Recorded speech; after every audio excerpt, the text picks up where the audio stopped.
Praise the Lord. വളരെ അനുഗ്രഹീതമായ നല്ല സമയത്തിനായി ദൈവത്തെ സ്തുതിക്കുന്നു. നമ്മുടെ ബൈബിൾ ക്ലാസ്സുകളുടെ 12ാമത്തെ ക്ലാസ്സിലേക്കാണ് നമ്മൾ പ്രവേശിക്കുന്നത്. കഴിഞ്ഞ 11 ക്ലാസ്സുകളും വളരെ അനുഗ്രഹീതമായി നടക്കുവാനിടയായി തീർന്നു. 12ാമത്തെ ക്ലാസ്സിലേക്കാണ് നമ്മൾ പ്രവേശിക്കുന്നത്. യൂട്യൂബില് ഈ ക്ലാസ്സുകൾ അറ്റൻഡ് ചെയ്യുന്ന പ്രിയമുള്ളവരോട് സ്നേഹത്തോടെ ഓർപ്പിക്കട്ടെ, നിങ്ങൾക്ക് ഇതിന്റെ നോട്ട്സ് കൂടെ കിട്ടിയെങ്കിലേ നിങ്ങൾക്ക് ക്ലാസ് കംപ്ലീറ്റ് ചെയ്യാനായിട്ട് പറ്റുള്ളൂ. ഇതിന്റെ നോട്ട്സ് നിങ്ങൾക്ക് കിട്ടണമെങ്കിൽ ഞങ്ങളുടെ നമ്പറിൽ ഞങ്ങളെ കോണ്ടാക്ട് ചെയ്യുക. വാട്സപ്പ് ഗ്രൂപ്പിൽ നിങ്ങളെ ആഡ് ചെയ്യുന്നതായിരിക്കും. അങ്ങനെ സാധിക്കുമെങ്കിൽ ഓൺലൈൻ ക്ലാസ്സിൽ എല്ലാവരും അറ്റൻഡ് ചെയ്യാനായിട്ട് ശ്രമിക്കുക എന്ന് പ്രത്യേകിച്ച് ഓർപ്പിക്കുന്നു. നമ്മളൊരു വീഡിയോ കാണുന്നതും ഓൺലൈൻ ക്ലാസ്സിൽ അറ്റൻഡ് ചെയ്യുന്നതും തമ്മിൽ ഒത്തിരി വ്യത്യാസമുണ്ട്. അതുകൊണ്ട് അത് കൂടുതൽ നിങ്ങൾക്ക് പ്രയോജനകരമാകാനായിട്ട് നിങ്ങൾ ഈ ഓൺലൈൻ ക്ലാസ്സിൽ അറ്റൻഡ് ചെയ്യാനായിട്ട് ശ്രമിക്കാൻ സ്നേഹത്തോടെ ഓർപ്പിക്കുന്നു. കർത്താവ് സഹായിക്കട്ടെ. നമ്മുടെ 12ാമത്തെ ക്ലാസ്സിലേക്ക് നമ്മൾ പ്രവേശിക്കുകയാണ്. ഒരു വാക്ക് പ്രാർത്ഥിച്ച് നമുക്ക് ക്ലാസ്സിലേക്ക് പ്രവേശിക്കാം. പരിശുദ്ധ പിതാവേ, നല്ല സമയത്തിനായി ഞങ്ങൾ അങ്ങേക്ക് നന്ദി പറയുന്നു. അങ്ങയുടെ വചനം തുടർമാനമായി പഠിക്കുവാൻ കർത്താവ് ഞങ്ങൾക്ക് ഒരുക്കുന്ന ഈ നല്ല സാവകാശത്തിനായി ഞങ്ങൾ അങ്ങേക്ക് നന്ദി പറയുന്നു. അങ്ങ് തന്ന നിയോഗപ്രകാരം ഞങ്ങൾ ആരംഭിച്ച ഈ ബൈബിൾ ക്ലാസ് ഇതുവരെയും ഭംഗിയായി നടപ്പാൻ കർത്താവ് സഹായിച്ചല്ലോ, അതിനായി നന്ദി പറയുന്നു. കഴിഞ്ഞ 11 ക്ലാസ്സിലും അങ്ങയുടെ സാന്നിധ്യം ഞങ്ങളോട് കൂടെ ഇരുന്നല്ലോ. ഇന്ന് ഞങ്ങൾ 12ാമത്തെ ക്ലാസ്സിലേക്ക് പ്രവേശിക്കുകയാണ്. ഈ ഓൺലൈനിൽ ഈ ക്ലാസ്സുകൾ അറ്റൻഡ് ചെയ്യുന്ന എല്ലാ പ്രിയമുള്ളവരെയും ഞങ്ങൾ ഓർക്കുന്നു. കർത്താവ് ഞങ്ങളുടെ വചനം ഞങ്ങൾ വായിക്കുന്ന പോലെ ഞങ്ങളുടെ ഹൃദയദൃഷ്ടി പ്രകാശിക്കുവാൻ കർത്താവ് സഹായിക്കണമേ. ഞങ്ങളുടെ ഓർമ്മക്കുറവുകളെ, അറിവ് കുറവുകളെ കർത്താവെ മനസ്സിലാക്കുവാനുള്ള കഴിവ് കുറവുകൾ എല്ലാം കർത്താവ് മാറ്റണമേ. ഞങ്ങൾ പഠിക്കുന്ന ഓരോ വചനങ്ങളും ഞങ്ങളുടെ ഹൃദയത്തിൽ ആഴമായി പതിയുവാൻ കർത്താവ് സഹായിക്കണം.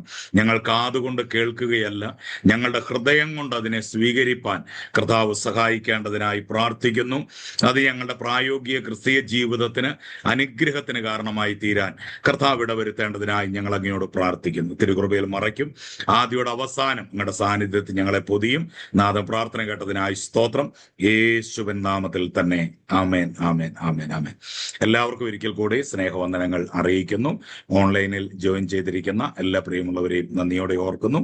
കർത്താവ് നിങ്ങളെ സമൃദ്ധമായിട്ട് അനുഗ്രഹിക്കട്ടെ. നമ്മൾ ക്ലാസ്സിലേക്ക് പ്രവേശിക്കാൻ പോവുകയാണ്. കഴിഞ്ഞ ക്ലാസ്സിൽ നമ്മുടെ ക്ലാസ്സുകൾ അവസാനിക്കുന്നത് പുറപ്പാട് പുസ്തകം പഠിച്ചുകൊണ്ടാണ് നമ്മുടെ ക്ലാസ് അവസാനിച്ചത്. പുറപ്പാട് പുസ്തകം വളരെ ആധികാരികമായിട്ട് നമ്മൾ പഠിക്കുവാനിടയായി തീർന്നു. ഉൽപ്പത്തി, പുറപ്പാട് 2 പുസ്തകങ്ങൾ നമ്മൾ പഠിച്ച് കഴിഞ്ഞിരിക്കുകയാണ്. ഏതെങ്കിലും ക്ലാസ്സുകൾ നിങ്ങൾക്ക് മിസ്സായിട്ടുണ്ടെങ്കിൽ യൂട്യൂബിൽ നമുക്ക് വീഡിയോസ് ഉണ്ട്, നിങ്ങൾക്കത് ലഭ്യമാണ്. ആർക്കെങ്കിലും അത് കണ്ടുപിടിക്കാൻ പ്രയാസമുണ്ടെങ്കിൽ എനിക്ക് വാട്സാപ്പിൽ ഒരു മെസ്സേജ് ഇട്ടാൽ മതിയാവും. ഞാൻ ഏത് ക്ലാസ് ആണ് നിങ്ങൾക്ക് മിസ്സായതെന്നും ഏത് ക്ലാസ്സിന്റെ നോട്ട്സ് ആണ് നിങ്ങൾക്ക് ലഭിക്കാതെ പോയതെന്നും പറഞ്ഞാൽ നിശ്ചയമായിട്ടും ഞാൻ ആ ക്ലാസ് നിങ്ങൾക്ക് തരുന്നതാണ്, ആ നോട്ട്സ് നിങ്ങൾക്ക് തരുന്നതാണ്. അതുപോലെ തന്നെ ആ ക്ലാസ്സിന്റെ ലിങ്കും ഞാൻ നിങ്ങൾക്ക് തരുന്നതായിരിക്കും എന്ന് പ്രത്യേകിച്ച് ഓർപ്പിക്കുന്നു. ഒരു ക്ലാസ് പോലും മിസ് ചെയ്യരുത്.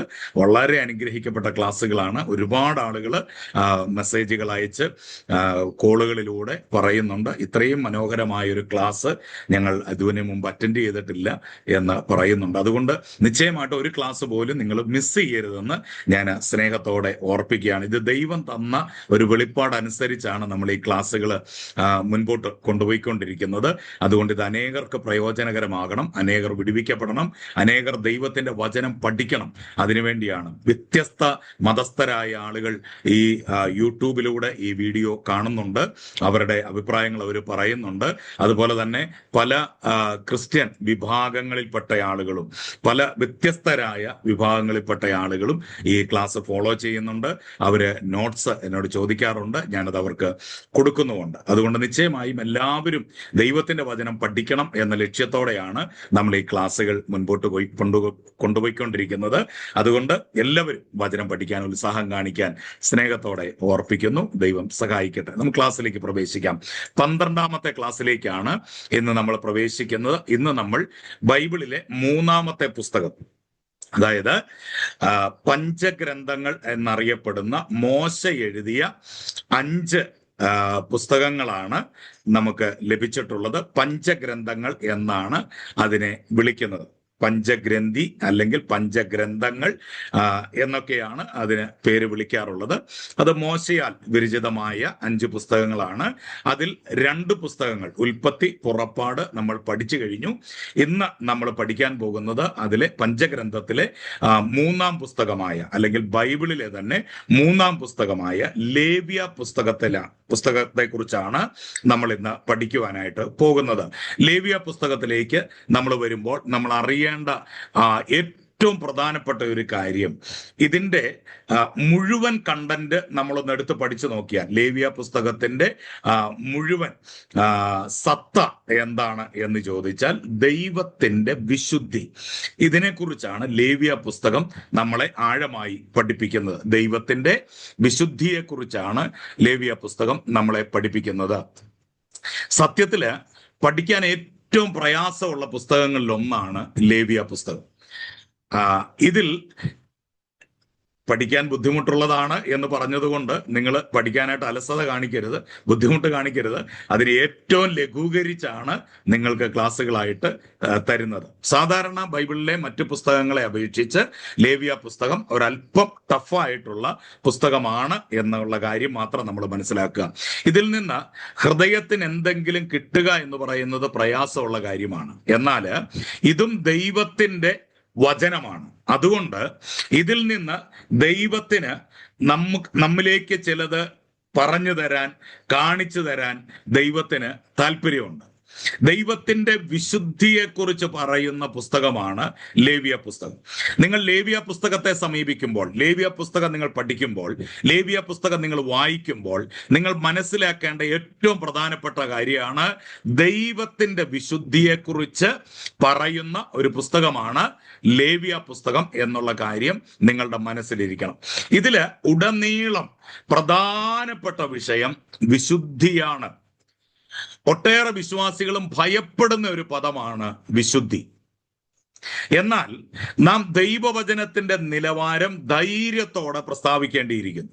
അതുകൊണ്ട് ഇതെല്ലാം യഥാർത്ഥമായതും പ്രഖ്യാപ്യവുമാണ്. ദൈവത്തിന്റെ വചനത്തിന്റെ വിശുദ്ധി ഇത് യഥാർത്ഥമായ ഒരു കാര്യമാണ്. അതുപോലെ തന്നെ നാം പറയേണ്ട ഒരു കാര്യവുമാണ്. അതുകൊണ്ട് ദൈവത്തിന്റെ സ്വഭാവം വിശുദ്ധമാണ്.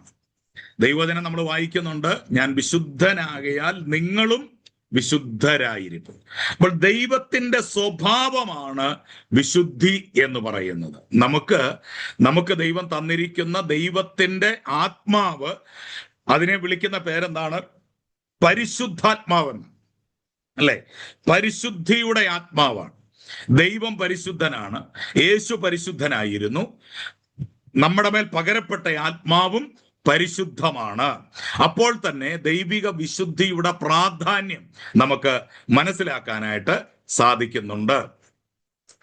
അപ്പം യെശയ്യാവിന് ദൈവം ഒരു ദർശനം കൊടുത്തപ്പോ ദൈവം തന്റെ വിശുദ്ധിയെ യെശയ്യാവിനെ കാണിച്ചു കൊടുക്കുകയാണ്. അതായത് യെശയ്യാവ് അശുദ്ധനായ ഒരു മനുഷ്യനാണ് എന്ന് യെശയ്യാവിനെ കാണിച്ചു കൊടുക്കുകയും ദൈവത്തിന്റെ വിശുദ്ധി ദൈവം അവിടെ കാണിക്കുകയും ചെയ്യാം. നമ്മൾ ഈ യെശയ്യാ പ്രവചനം പഠിക്കുമ്പോഴേ അതിന്റെ 1-ാം അധ്യായം മുതൽ 5-ാം അധ്യായം വരെ യെശയ്യാവ് 4 രാജ്യങ്ങളെ നോക്കി കുറ്റം പറയുക. 4 രാജ്യങ്ങളെ നോക്കി താൻ കുറ്റം പറയുക എന്ന് വെച്ചാൽ അവരുടെ കുറവുകളെ എടുത്തെടുത്ത് പറയുക. അകൃത്യഭാരം ചുമക്കുന്ന ജനം, ദുഷ്പ്രവർത്തിക്കാരുടെ മക്കൾ, വഷളായി നടക്കുന്നവർ, ദൈവമാരെന്നവർക്ക് അറിയില്ല, കാള തന്റെ യജമാനനെയും കഴുത തന്റെ യജമാനന്റെ പുൽത്തൊട്ടിയും അറിയുന്നു, എങ്കിലും ഈ ജനം എന്നെ അറിയുന്നില്ല എന്നൊക്കെ പറഞ്ഞ് അവരുടെ കുറവുകളെ ചൂണ്ടിക്കാണിച്ചുകൊണ്ട് സംസാരിക്കുകയാണ് യെശയ്യാ പ്രവാചകൻ 5-ാം അധ്യായം വരെ. എന്നാൽ 6-ാം അധ്യായം വരുമ്പോൾ യെശയ്യാവ് ഒരു ദർശനം കാണുന്ന നമ്മളവിടെ വായിക്കുന്നുണ്ട്. 6-ാം അധ്യായത്തിൽ നമ്മൾ കാണുന്നുണ്ട്, ഉസിയ രാജാവ് മരിച്ച ആണ്ടിൽ കർത്താവ് ഉയർന്നും പൊങ്ങിയുമുള്ള സിംഹാസനത്തിൽ ഇരിക്കുന്നത് ഞാൻ കണ്ടു. ആ ദൈവത്തിന്റെ വിശുദ്ധിയെ യെശയ്യാവ് കാണുകയാണ്. ആ ദൈവത്തിന്റെ മുൻപിൽ നിൽക്കുന്ന കെറൂബുകളെ, സാറാഫുകളെ, ദൈവദൂതന്മാരെ താൻ അവിടെ കാണുകയാണ്. അവർ ദൈവത്തിന് മുൻപിൽ നിൽക്കാൻ പോലും കഴിയാതെ അവർ രണ്ടുകൊണ്ട് മുഖം മൂടി, രണ്ട് ചിറകുകൾ കൊണ്ട് പാദം മൂടി, രണ്ട് ചിറകുകൾ കൊണ്ട് പറന്നു നിന്ന് സൈന്യങ്ങളുടെ യഹോവ പരിശുദ്ധൻ, പരിശുദ്ധൻ, പരിശുദ്ധൻ, സർവഭൂമിയും അവന്റെ മഹത്വം കൊണ്ട് നിറഞ്ഞിരിക്കുന്നു എന്ന് അവർ ഇടതടവില്ലാതെ, രാപ്പകലില്ലാതെ, നമ്മുടെ ഭാഷയെ പറഞ്ഞാൽ 24/7 അവര് ഇത് തന്നെ പറഞ്ഞുകൊണ്ടിരിക്കുക. എന്താ പറയുന്നത്? സൈന്യങ്ങളുടെ യഹോവ പരിശുദ്ധൻ, പരിശുദ്ധൻ, പരിശുദ്ധൻ, സർവഭൂമിയും അവന്റെ മഹത്വം കൊണ്ട് നിറഞ്ഞിരിക്കുന്നു. ഇത് തന്നെ പറഞ്ഞുകൊണ്ടിരിക്കുക. നിങ്ങൾ ചിന്തിച്ചു നോക്കിക്കേ, ബോറടിക്കില്ലേ? മടുപ്പ് തോന്നുന്നില്ലേ? ഇങ്ങനെ തന്നെ ഒരേ കാര്യം തന്നെ പറഞ്ഞുകൊണ്ടിരിക്കാൻ നമ്മളെ സംബന്ധിച്ച് ഏറ്റവും ബുദ്ധിമുട്ടുള്ള കാര്യമല്ലേ?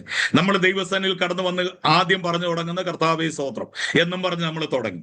പിന്നെ അവിടുന്ന് അത് ഹല്ലേലൂയായും ക്രൈസ്തലോടാകും, രക്തം ജയമാകും, നമ്മൾ പല പല വാക്കുകൾ സ്തോത്രമാകും, ഇങ്ങനെ പല പല വാക്കുകൾ പറഞ്ഞിട്ടും 5 മിനിറ്റ് കഴിയുമ്പോൾ നമ്മൾ മടുത്തു. പക്ഷേ ദീർഘവർഷങ്ങളായി ഇടതടവില്ലാതെ ഒരു ഗ്യാപ്പ് വരുത്താതെ കെറൂബുകൾ, സാറാഫുകൾ ഒരേ വാക്ക് പറഞ്ഞുകൊണ്ടിരിക്കുകയാണ്. സൈന്യങ്ങളുടെ യഹോവ പരിശുദ്ധൻ, പരിശുദ്ധൻ, പരിശുദ്ധൻ, സർവഭൂമിയും അവന്റെ മഹത്വം കൊണ്ട് നിറഞ്ഞിരിക്കുന്നു. നിങ്ങൾ ചിന്തിക്കൂ പ്രിയമുള്ളവരെ, ആ കെറൂബുകളോടും ചോദിച്ചേ, ആ സാറാഫുകളോട് ചോദിച്ചേ, ദൂതന്മാരോട് ചോദിച്ചേ, നിങ്ങൾക്ക് ബോറടിക്കുന്നില്ലേ? നിങ്ങൾ ഇങ്ങനെ പറഞ്ഞുകൊണ്ടിരിക്കുമ്പോൾ നിങ്ങൾക്ക് ബോറിംഗ് ഇല്ലേ? അവര് പറയും, ഒരിക്കലുമില്ല. ഞങ്ങൾക്ക് ഈ ദൈവത്തെക്കുറിച്ച് അറിയാവുന്ന ഒരേ ഒരു കാര്യം ഇത് മാത്രമാണ്. ഏതാ? ദൈവം പരിശുദ്ധന, സർവഭൂമിയും അവന്റെ മഹത്വം കൊണ്ട് നിറഞ്ഞിരിക്കുക, ദൈവം വിശുദ്ധന. ഇത് മാത്രമേ ഞങ്ങൾക്ക് അറിയത്തുള്ളൂ. ഇത് പറഞ്ഞു തീർക്കാൻ യുഗായുഗങ്ങൾ ഞങ്ങൾ ശ്രമിച്ചിട്ട് ഞങ്ങൾക്ക് കഴിഞ്ഞിട്ടില്ല. ഞങ്ങൾ ഇപ്പോഴും അത് പറഞ്ഞുകൊണ്ടേയിരിക്കുക. നോക്കൂ പ്രിയമുള്ളവരെ, ഈ കെറൂബുകൾ ദൈവത്തിൽ കണ്ട ഒരേ ഒരു കാര്യം അവൻ വിശുദ്ധനാണ് എന്നത് മാത്രമാണ്. ആ ഒരു കാര്യം പറഞ്ഞു തീർക്കാൻ അവർക്ക് ഇത്രയും യുഗങ്ങളായിട്ട് കഴിഞ്ഞിട്ടില്ലെങ്കിൽ, ഇന്ന് ഈ ക്ലാസ് കേൾക്കുന്ന നിങ്ങളോട് ഞാൻ സ്നേഹത്തോടൊരു കാര്യം ചോദിക്കട്ടെ. കെറൂബുകളെ പോലെ നമുക്ക് ദൈവത്തെക്കുറിച്ച് ഒരു കാര്യം മാത്രമല്ല അറിയാവുന്നത്. ദൈവത്തെക്കുറിച്ച് നമുക്കറിയാവുന്ന ഒരുപാട് കാര്യങ്ങളുണ്ട്. നമ്മുടെ ദൈവം നമ്മുടെ രക്ഷകനാണ്, നമ്മുടെ വീണ്ടെടുപ്പുകാരനാണ്, നമ്മുടെ അകൃത്യങ്ങളിൽ നമ്മളെ വീണ്ടെടുത്തവനാണ്. അവൻ രാജാതിരാജാവാണ്, അവൻ കർത്താതി കർത്താവാണ്, താൻ മാത്രം അമർത്യനായുള്ളവനാണ്, അടുത്തുകൂടാത്ത വെളിച്ചത്തിൽ വസിക്കുന്നവനാണ്, ഇരിക്കുന്നവനും ഇരുന്നവനും വരുന്നവനുമാണ്, സകല ഭൂജാതികൾക്കും ഭൂരാജാക്കന്മാർക്കും അധിപതിയാണ് നമ്മുടെ സർവശക്തനായ ദൈവം. അവൻ ഉവ്വ് ഉവ്വ് എന്ന് തന്നെ പറയുന്ന ദൈവം, ആമേൻ ആമേൻ എന്നുള്ളവൻ, തുടക്കവും ഒടുക്കവുമായവൻ, അവൻ അൽഭയായവൻ, ഒമേഗയായവൻ, ആദ്യനായവൻ, അന്ത്യനായവൻ. ഓ, എത്രയേറെ കാര്യങ്ങൾ ദൈവത്തെക്കുറിച്ച് നമുക്ക് പറയാനുണ്ട്.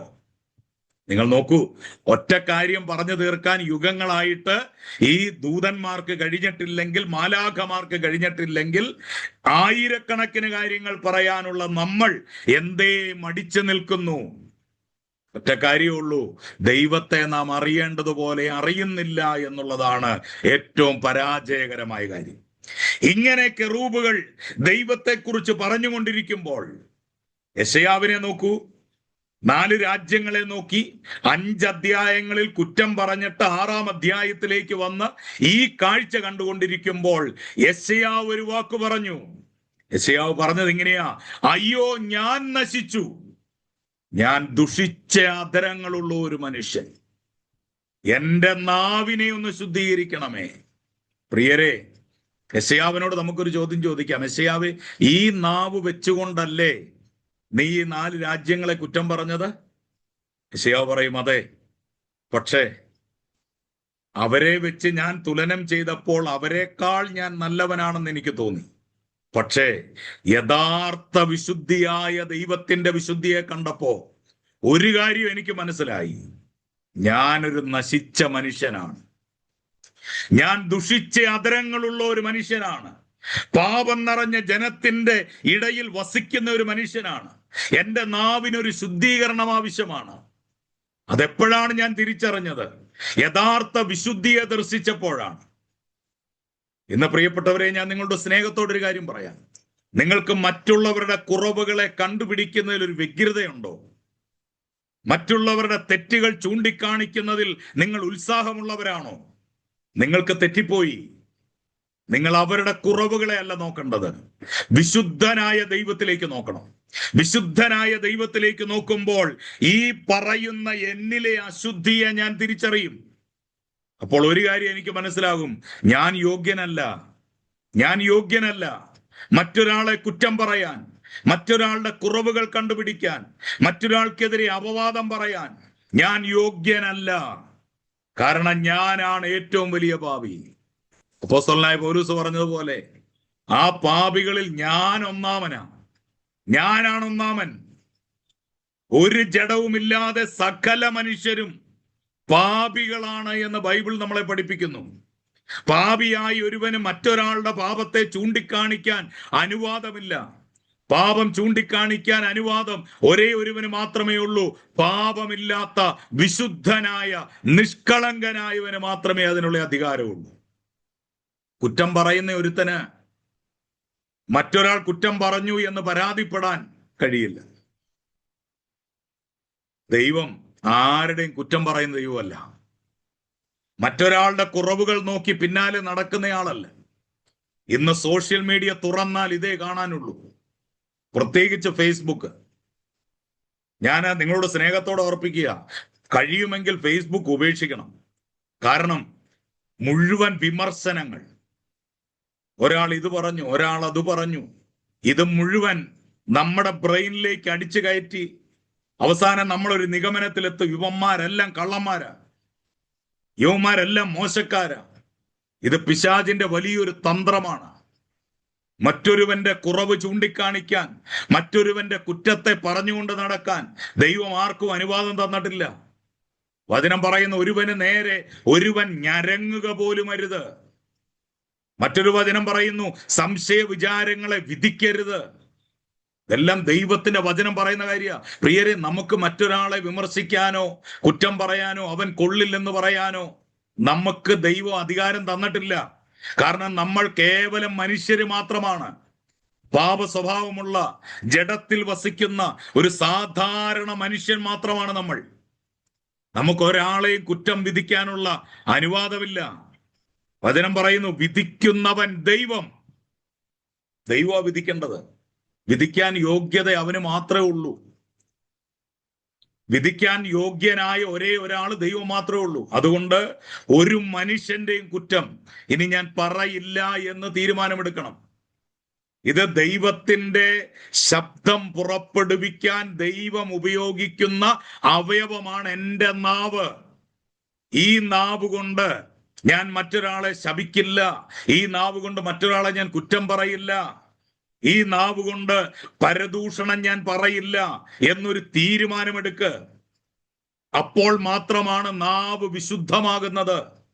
വിശുദ്ധമല്ലാത്തിടത്ത് വിശുദ്ധനായവന്റെ വാക്കുകൾ അവൻ തരില്ല. കാരണം ദൈവം വിശുദ്ധിയിൽ വസിക്കുന്ന ദൈവമാണ്. നമ്മുടെ നാവിനെ വിശുദ്ധീകരിക്കുമ്പോഴാണ് ദൈവം നമുക്ക് ആ നാവിലൂടെ വചനങ്ങളെ തരുന്നത്. അല്ലാത്തവർക്കും വചനം പറയാം, രാഷ്ട്രീയക്കാർക്കും വചനം പറയാം, നിരീശ്വരവാദികൾക്കും ബൈബിളിലെ കാര്യങ്ങൾ പറയാം. പക്ഷേ അത് ബുദ്ധിയോട് സംസാരിക്കും. പക്ഷേ വിശുദ്ധനായ ദൈവത്തിങ്കൽ നിന്ന് വരുന്ന വിശുദ്ധിയുള്ള വാക്കുകൾ ബുദ്ധിയോടല്ല സംസാരിക്കുന്നത്, ആത്മാവോട് സംസാരിക്കും. അതുകൊണ്ട് വചനം പറയുന്നു, ആത്മാവോട് സംസാരിക്കുന്നു. ഒരു മനുഷ്യന്റെ ഹൃദയത്തിന്റെ ആഴങ്ങളിലേക്ക് ഈ വചനങ്ങൾ ഇറങ്ങിച്ചെല്ലണോ? നിന്നിലൂടെ പുറപ്പെടുന്ന വചനം ഇറങ്ങിച്ചെല്ലണോ? അത് ആത്മാവിൽ സംസാരിക്കണം, വിശുദ്ധിയിൽ സംസാരിക്കണം. അതുകൊണ്ട് അശുദ്ധമായതൊന്നും നമ്മളിൽ വേണ്ട. അതെല്ലാം പോട്ടെ. നമ്മുടെ നാവിലൂടെ പുറപ്പെട്ടു വരുന്നത് ദൈവം നോക്കുന്നുണ്ട്. അതുകൊണ്ട് യേശു ഒരിക്കൽ പറഞ്ഞത്, നിങ്ങളുടെ പുറത്തുനിന്ന് അകത്തേക്ക് പോകുന്ന ഒന്നും അല്ല നിങ്ങളെ അശുദ്ധമാക്കുന്നത്, നിങ്ങളുടെ അകത്തുനിന്ന് പുറത്തേക്ക് വരുന്നതാണ് നിങ്ങളെ അശുദ്ധമാക്കുന്നത്. എന്തൊക്കെയാ? ദുശ്ചിന്ത, വ്യഭിചാരം, അസൂയ, പിണക്കം, കോപം, ക്രോധം, ശാഠ്യം, ദ്വന്ദ്വപക്ഷം, ഭിന്നത.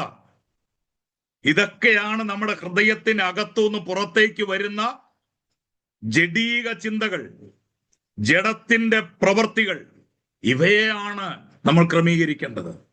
അപ്പോൾ യെശയ്യാവ് പറഞ്ഞു, ഞാൻ നശിച്ചു, ഞാൻ ദുഷിച്ച അധരങ്ങളുള്ള ഒരു ജനത്തിന്റെ നടുവിൽ വസിക്കുന്ന ഒരു മനുഷ്യൻ. എൻ്റെ നാവ് അശുദ്ധിയാൽ നിറഞ്ഞിരിക്കുന്നു, എൻ്റെ നാവിനെ ഒന്ന് ശുദ്ധീകരിക്കണമേ. ഒരു ദൂതൻ കൊടിലെടുത്ത്, ഒരു തീക്കനലെടുത്ത് ആ മനുഷ്യന്റെ നാവിൽ വെക്കുക. ഇതൊരു ചെറിയ കാര്യമാണോ? വിശുദ്ധിയെ ആഗ്രഹിക്കുന്ന ദൈവത്തിന് മുൻപിൽ യെശയ്യാവ് പറയുക, തീ കൊണ്ടുവന്ന് എൻ്റെ നാക്കെ വെക്കണം. പ്രിയരെ, നമ്മള് പണ്ട് പിള്ളേരെ വഴക്കുണ്ടാക്കുമ്പോൾ, കുഞ്ഞുങ്ങൾ വഴക്കുണ്ടാക്കുമ്പോൾ നമ്മൾ പറയും, ഞാൻ ചട്ടുകം പഴിപ്പിച്ചു കൊണ്ടുവെക്കും, അല്ലേ? അതൊരു ഭയപ്പെടുത്തുന്ന ഒരു വാക്കാ, അത് പേടിപ്പിക്കുന്ന ഒരു വാക്കാ, അല്ലെ? ചട്ടുകം പഴിപ്പിച്ച് ദേഹത്ത് കൊണ്ട് വെച്ചാൽ എന്ത് സംഭവിക്കും എന്നുള്ള ഭയം കൊണ്ട് ഈ കുഞ്ഞുങ്ങൾ എന്ത് ചെയ്യത്തില്ല, പിന്നെ അവര് തെറ്റ് ചെയ്യില്ല, അവര് കുറവുകൾ ചെയ്യില്ല, അല്ലേ? അത് ഭയപ്പെടുത്തുന്ന ഒരു കാര്യമാണ്. ഇവിടെ യെശയ്യാവ് പറയുക, ആ തീക്കനൽ കൊണ്ടുവന്ന് എൻ്റെ നാവിനെ ഒന്ന് തൊടണം. നോക്കൂ, വിശുദ്ധനാകാനുള്ള അവന്റെ അതിയായ ആഗ്രഹത്തിൽ വിശുദ്ധനായ ദൈവത്തെ കണ്ടപ്പോ ആ മനുഷ്യൻ പറയുക, ആ തീക്കനൽ കൊണ്ടുവന്ന് എൻ്റെ നാവിലൊന്ന് വെക്ക്, എൻ്റെ നാവൊന്ന് ശുദ്ധീകരിക്കപ്പെടട്ടെ. എൻ്റെ പ്രിയരെ, കർത്താവിന് വേണ്ടി സംസാരിക്കണമെങ്കിൽ, കർത്താവിന് വേണ്ടി നിലനിൽക്കണമെങ്കിൽ നമ്മുടെ നാവ് ശുദ്ധമാകണം. അപ്പോൾ 4 രാജ്യങ്ങളെ നോക്കി 5 അധ്യായങ്ങളിൽ കുറ്റം പറഞ്ഞവൻ ഇപ്പോ അദ്ദേഹം പറയുക, ഞാൻ പാപിയാണ്, ഞാൻ കുറവുകളുള്ളവനാണ്.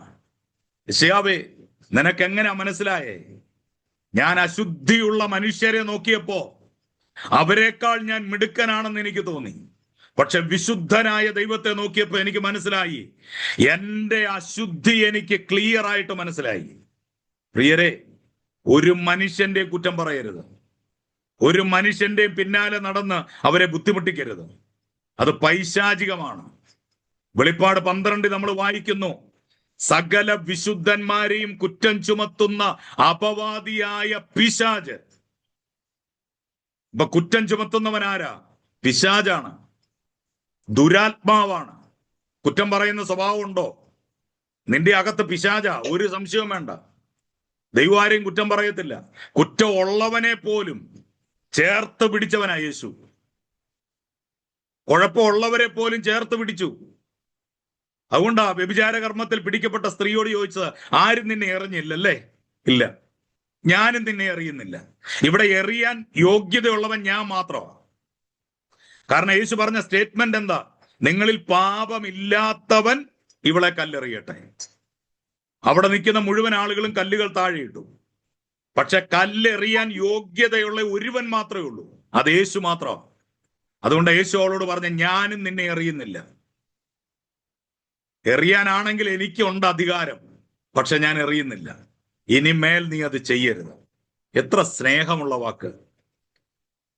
പ്രിയമുള്ളവരെ, ലോകവും സമൂഹവും മുഴുവൻ പാപം ചെയ്തവന്റെ പിന്നാലെ നടന്നവനെ എറിഞ്ഞു കൊല്ലണം എന്നും പറഞ്ഞ് നടക്കുമ്പം സ്നേഹവാനായ ദൈവം വന്നിട്ട് പറയുക, ഞാൻ നിന്നെ എറിയില്ല, ഞാൻ നിന്നെ സ്നേഹിക്കുന്നു.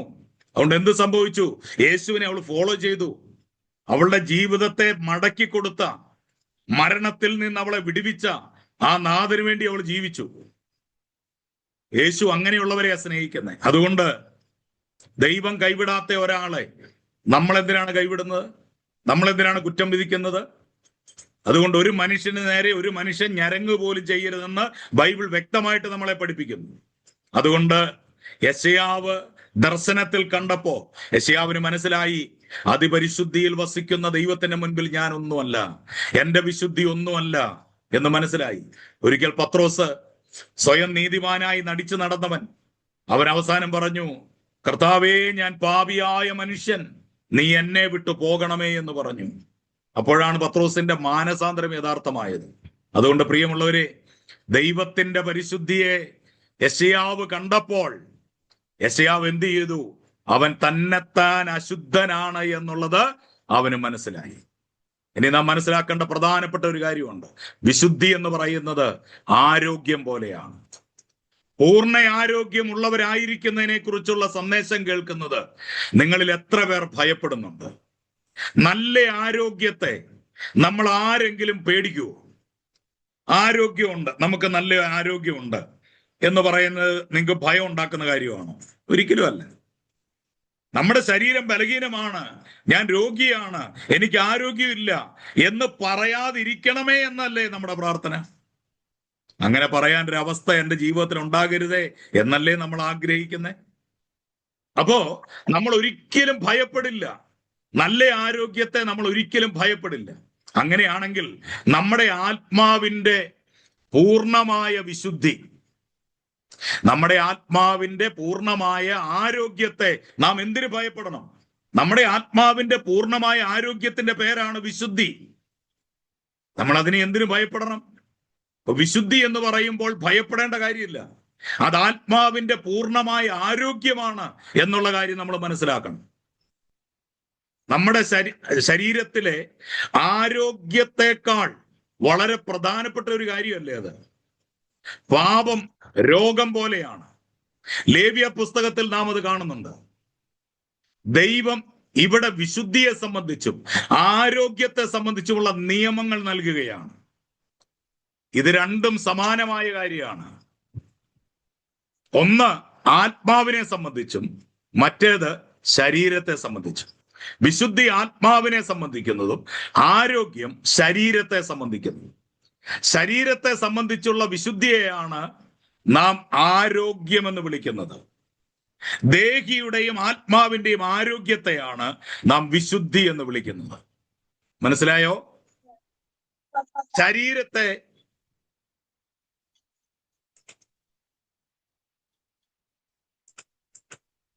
ശരീരത്തെ സംബന്ധിച്ച നിങ്ങൾ ദയവായിട്ട് അൺമ്യൂട്ട് ചെയ്യരുത് കേട്ടോ. ഓക്കെ, ഞാൻ മ്യൂട്ട് ചെയ്തിട്ടുണ്ട്, ഇനിയൊന്നും ചെയ്യണ്ട. ഓക്കെ, ശരീരത്തെ സംബന്ധിച്ച വിശുദ്ധിയെയാണ് നാം ആരോഗ്യം എന്ന് വിളിക്കുന്നത്. ദേഹിയുടെയും ആത്മാവിന്റെയും ആരോഗ്യത്തെ നാം വിശുദ്ധി എന്നാണ് വിളിക്കുന്നത്. എന്തിനെയാണ്? ദേഹിയുടെയും ആത്മാവിന്റെയും ആരോഗ്യത്തെയാണ് നാം വിശുദ്ധി എന്ന് വിളിക്കുന്നത്. അതുകൊണ്ട്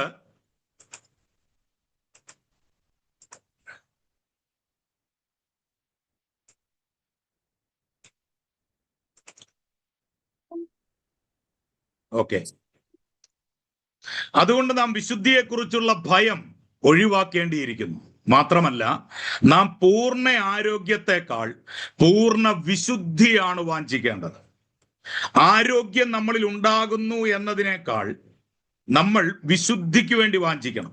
നമുക്കറിയാം, ഇന്ന് സോഷ്യൽ മീഡിയ തുറന്നാൽ ആരോഗ്യത്തെ എങ്ങനെ സംരക്ഷിക്കാം എന്നുള്ളതിന്റെ റീൽസുകളും വീഡിയോകളുമാണ് നമുക്ക് അധികമായിട്ട് കാണാനായിട്ട് കഴിയുന്നത്. കാരണം എന്താ? മനുഷ്യൻ ടെൻഷനിലാണ്. എൻ്റെ ഹാർട്ടിന് എന്തെങ്കിലും പ്രശ്നമുണ്ടോ? എൻ്റെ ലിവറിന് എന്തെങ്കിലും പ്രശ്നമുണ്ടോ? എൻ്റെ കിഡ്നിക്ക് എന്തെങ്കിലും പ്രശ്നമുണ്ടോ? എൻ്റെ ആന്തരിക അവയവങ്ങൾ അടിച്ചു പോകാറായോ? ആകെപ്പാടെ ടെൻഷനാണ്, പേടിയാണ്. അപ്പൊ അതിന്റെ ആരോഗ്യത്തിന് വേണ്ടിയുള്ള ചില പൊടിക്കൈകൾ, നിങ്ങൾ ഇന്ന സാധനങ്ങൾ കഴിക്കണം, ഇന്ന സാധനങ്ങൾ കുടിക്കണം, നിങ്ങളുടെ ലൈഫ് ഇങ്ങനെയാക്കണം, നിങ്ങൾ ഇത്ര മണിക്ക് എഴുന്നേൽക്കണം, ഇത്ര മണിക്ക് കിടക്കണം, ഇതെല്ലാം നല്ല കാര്യമാണ്. പക്ഷേ ആരോഗ്യത്തെ സംബന്ധിച്ച് നാം അത്രമാത്രം കെയർഫുൾ ആണെങ്കിലും നമ്മളുടെ വിശുദ്ധിയെ സംബന്ധിച്ച് നമ്മൾ എത്രത്തോളം കെയർഫുൾ ആയിരിക്കുന്നു എന്നുള്ള കാര്യം നമ്മൾ ചിന്തിക്കണം. ശരീരത്തിൽ നിന്ന് എല്ലാ അസുഖങ്ങളും പൂർണ്ണമായി ഒഴിവാക്കപ്പെടണമെന്ന് നമ്മൾ എല്ലാവരും ആഗ്രഹിക്കുന്നവരാണ്. അതുപോലെ തന്നെ മലിനപ്പെടുത്തുന്ന എല്ലാ പാപങ്ങളിൽ നിന്നും നാം പൂർണ്ണ വിടുതലിനായി ആഗ്രഹിക്കണം, അല്ലെ? എല്ലാ രോഗങ്ങളിൽ നിന്നും രക്ഷ നേടണമെന്നും ആരോഗ്യമുള്ള ഒരു ശരീരം എനിക്ക് ഉണ്ടാകണമെന്നും നമ്മളെല്ലാവരും ആഗ്രഹിക്കുന്നത് പോലെ പാപങ്ങളിൽ നിന്ന് നമ്മുടെ ശരീരത്തെ, നമ്മുടെ മനസ്സിനെ, നമ്മുടെ ആത്മാവിനെ മലിനമാക്കുന്ന പാപത്തിൽ നിന്ന് ഒരു പൂർണ്ണ വിടുതലിന് വേണ്ടി നമ്മൾ ആഗ്രഹിക്കുന്നു. രോഗങ്ങൾ സഹിക്കുന്നതിനേക്കാൾ ഒട്ടും കൂടുതലായി നമ്മൾ പാപത്തെ സഹിക്കരുത്. ഒരു രോഗം നമ്മൾ സഹിക്കാൻ ആഗ്രഹിക്കുന്നുണ്ടോ? ഇല്ല. ഒരു രോഗം നമ്മുടെ ശരീരത്തിൽ വന്നാൽ നമ്മൾ എന്തോ പറയും? അതവിടെ ഇരുന്നോട്ടെ, രസമുള്ള കാര്യമല്ലേ, അതവിടെ ഇരുന്നോട്ടെ, ഞാനത് ചുമന്നുകൊണ്ട് നടന്നോളാം എന്നാരെങ്കിലും പറയുമോ? ഇല്ല. ഏറ്റവും നല്ലൊരു ഡോക്ടറെ നമ്മൾ കണ്ടെത്തും. ഏറ്റവും നല്ലൊരു ട്രീറ്റ്മെന്റിന് വേണ്ടി നമ്മൾ ആഗ്രഹിക്കും. എന്താ കാര്യം? ഈ രോഗത്തെ എൻ്റെ ശരീരത്ത് വെച്ചോണ്ടിരിക്കാൻ ഞാൻ ആഗ്രഹിക്കുന്നില്ല എന്നത് തന്നെയാണ് കാരണം, അല്ലേ? ഈ രോഗം എനിക്ക് വേണ്ട, ഈ രോഗത്തെ ഞാൻ ഇഷ്ടപ്പെടുന്നില്ല, ഈ രോഗത്തെ ഞാൻ ആഗ്രഹിക്കുന്നില്ല. ഇതുപോലെ നമ്മുടെ ശരീരത്തിലുണ്ടാകുന്ന രോഗങ്ങളെ നമുക്ക് സഹിക്കാൻ കഴിയാതെ എത്രയും പെട്ടെന്ന് അതെന്റെ ശരീരത്തിൽ നിന്ന് പുറത്തു പോകണം എന്ന് നമ്മൾ ആഗ്രഹിക്കുന്നുണ്ടെങ്കിൽ, ഞാൻ ചോദിക്കട്ടെ പ്രിയമുള്ളവരെ, പാപം നമ്മളിലെ വിശുദ്ധിയെ നഷ്ടപ്പെടുത്തുമ്പോൾ നമ്മളിൽ എത്ര പേർ ആഗ്രഹിക്കുന്നുണ്ട് എനിക്ക് അതിനകത്തുനിന്ന് പുറത്തു കടക്കണമെന്ന്, എനിക്കൊരു വിശുദ്ധ ജീവിതം നയിക്കണമെന്ന്? നിങ്ങൾ എത്ര പേർ ആഗ്രഹിക്കുന്നുണ്ട്? ഇത് നാം തിരിച്ചറിയണം. അതുകൊണ്ട് പാപത്തെ നാം ഒട്ടും സഹിക്കരുത്. മോശപ്പെട്ട ചിന്തകളോട് സഹിഷ്ണുത കാട്ടുന്നത് ക്ഷയത്തോടോ കുഷ്ഠത്തോടോ സഹിഷ്ണുത കാട്ടുന്നത് പോലെയാണ്. മനസ്സിലായോ? നമ്മളിൽ വരുന്ന മോശപ്പെട്ട ചിന്തകളുണ്ടല്ലോ, ഇതിനോട് നമ്മൾ സഹിഷ്ണുത കാണിക്കുന്നത് അത് സാരമില്ല എന്നുള്ള ഒരു ലാഘവ ബുദ്ധിയിൽ നമ്മൾ മുൻപോട്ട് കൊണ്ടുപോകുന്നത് ക്ഷയരോഗത്തോടോ കുഷ്ഠരോഗത്തോടോ നമ്മൾ അങ്ങനെ ഒരു സമീപനം കാട്ടുന്നത് പോലെയാണ്. ക്ഷയരോഗം വന്നാൽ, കുഷ്ഠരോഗം വന്നാൽ നമ്മൾ അങ്ങനെ പറയുമോ? അത് സാരമില്ല, അത് കണ്ടിന്യൂ ചെയ്യട്ടെ, അത് തുടർന്ന് പോട്ടെ, ഒരിക്കലും പറയില്ല. അതിന്റെ തുടക്കത്തിൽ തന്നെ നമ്മൾ എത്രയും വേഗം ഇതിൽ നിന്ന് രക്ഷ നേടാൻ നമ്മൾ ആഗ്രഹിക്കും, അല്ലേ? ഇങ്ങനെ തന്നെയാണ് നമ്മളിൽ പാപ സ്വഭാവത്താൽ ഉണ്ടാകുന്ന അശുദ്ധിയോടും നമ്മൾ അസഹിഷ്ണുത കാണിക്കണം. ഇതാണ് വചനം നമ്മെ പഠിപ്പിക്കുന്നത്. കോപ സ്വഭാവത്തെ ന്യായീകരിച്ച് സാധാരണ ആളുകൾ പറയും, ഓ അതെന്റെ ഒരു ബലഹീനതയാണ്. ചിലരിതിനെ അങ്ങ് നല്ല സ്വഭാവമാക്കി പറയുന്ന പോലെ ഞാൻ പലപ്പോഴും കണ്ടിട്ടുണ്ട്. കോപം, ദേഷ്യം, അവർ പറയും അതെന്റെ ഒരു സ്വഭാവമാണ്, അതെന്റെ ഒരു ബലഹീനതയാണ്, അതെന്റെ പ്രകൃതമാണ്. ഇതൊക്കെ പറയുമ്പോൾ അതിനോട് ഒത്തുതീർപ്പ് ചെയ്യുകയാണ്. അതിൽ ജീവിക്കാൻ അദ്ദേഹം വീണ്ടും വീണ്ടും ഇഷ്ടപ്പെടുകയാണ്. എന്നാൽ ഈ ഒരു സ്വഭാവം അത് പാപ സ്വഭാവമാണെന്നും അതെന്നെ നശിപ്പിക്കുന്ന സ്വഭാവമാണെന്നും ഈ വ്യക്തി എന്ത് ചെയ്യുന്നില്ല, തിരിച്ചറിയുന്നില്ല. കോപത്തെ കൺട്രോൾ ചെയ്യാൻ പറ്റുന്നില്ലെന്ന് പറഞ്ഞ കഴിഞ്ഞ ദിവസം കൗൺസിലിങ്ങിന് വന്ന ഒരാൾ എന്നോട് പറഞ്ഞു, എനിക്ക് കോപത്തെ കൺട്രോൾ ചെയ്യാൻ പറ്റുന്നില്ല, എനിക്ക് കോപം വന്നു കഴിയുമ്പോൾ ഞാൻ എന്തൊക്കെയാ ചെയ്യുന്നതെന്ന് എനിക്കറിയാൻ മേല, ഞാൻ എൻ്റെ മുമ്പിൽ നിൽക്കുന്ന ആരാണെന്ന് ഞാൻ നോക്കത്തില്ല, എൻ്റെ കയ്യിൽ കിട്ടുന്നത് ഞാൻ എടുത്ത് എറിയും, ഞാൻ അടിക്കും, ഞാൻ ഉപദ്രവിക്കും, ഞാൻ വായു വരുന്നതെല്ലാം വിളിച്ചു പറയും. ഞാൻ ആ മനുഷ്യനോട് പറഞ്ഞു, നിങ്ങൾ ചുമ്മാ പറയുക, നിങ്ങൾക്ക് കൺട്രോൾ ചെയ്യാൻ പറ്റും. നിങ്ങളുടെ മുൻപിൽ നിങ്ങളുടെ നാട്ടിലെ നിങ്ങളുടെ ലോക്കൽ പോലീസ് സ്റ്റേഷനിലെ SI നിങ്ങളുടെ മുമ്പിൽ വന്ന് നിൽക്കുക, നിങ്ങൾക്ക് കോപം വന്നു, നിങ്ങൾ എന്ത് ചെയ്യും? മുമ്പിൽ നിൽക്കുന്ന ആരാണെന്ന് നോക്കാതെ നിങ്ങൾ അടിക്കുവോ? നിങ്ങൾ ചീത്ത വിളിക്കുവോ? നിങ്ങൾ കൈ കിട്ടുന്ന എടുത്ത് എറിയുവോ? നിങ്ങളൊന്നും ചെയ്യില്ല. നിങ്ങൾ ആ കോപത്തെ അടക്കും. അപ്പൊ ഇത് സാധിക്കാത്ത കാര്യമൊന്നുമല്ല, ഇതൊക്കെ നടക്കുന്നിടത്ത് മാത്രം ചെയ്യുന്ന കാര്യമാണ്. കൂടുതലും ഭാര്യമാരുടെ അടുത്താണ് ഇത് ചെയ്യുന്നത്. അവരാകുമ്പോൾ തിരിച്ചടിക്കുകയെന്ന് ഉറപ്പുള്ളത് കൊണ്ട്. ഇന്നത്തെ കാലത്ത് അതും പറയാൻ പറ്റത്തില്ല, നന്നായിട്ട് തിരിച്ചടിക്കുന്ന ഭാര്യമാരും ഉണ്ട്. അതുകൊണ്ട് സൂക്ഷിച്ച് ഒരു കയ്യകലം മാറി നിന്നിട്ട് വേണം ദേഷ്യപ്പെടാൻ. അപ്പൊ അങ്ങനെ നമുക്കിത് സാധിക്കും എന്ന് കാണുന്നിടത്ത് മാത്രമേ ഇതൊക്കെ ചെയ്യാറുള്ളൂ. അല്ലാത്തടത്ത് ഇതെല്ലാം കൺട്രോൾ ചെയ്യാൻ നമുക്ക് നന്നായിട്ടറിയാം. അപ്പൊ ഇതിനെ പലരും താലോലിക്കുക. അവർ പറയുന്ന അതെന്റെ ഒരു സ്വഭാവമാണ്, അതെന്റെ ഒരു പ്രകൃതമാണ്. അങ്ങനെ പറയുന്നവരോട് ഞാൻ ചോദിക്കുക, എയ്ഡ്സോ ക്യാൻസറോ ശരീരത്തിലുണ്ടെങ്കിൽ അത് സാരമില്ല എന്ന് നിങ്ങൾ കരുതാറുണ്ട്? അത് സാരമില്ല. എയ്ഡ്സ് അല്ലേ, ക്യാൻസർ അല്ലേ, അത് സാരമില്ല, ഒരിക്കലും കരുതില്ല. എത്രയും വേഗം ട്രീറ്റ്മെന്റ് ചെയ്ത് അതെന്റെ ശരീരത്തിൽ നിന്ന് പൂർണ്ണമായി മാറ്റണം എന്നേ നമ്മൾ ആഗ്രഹിക്കത്തുള്ളൂ.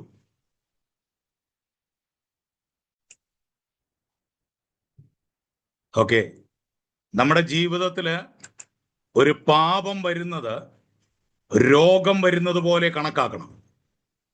ഒരു രോഗത്തെ നമ്മൾ എങ്ങനെ കൈകാര്യം ചെയ്യുന്നോ അതുപോലെ നമ്മൾ പാപത്തെ കണക്കാക്കണം.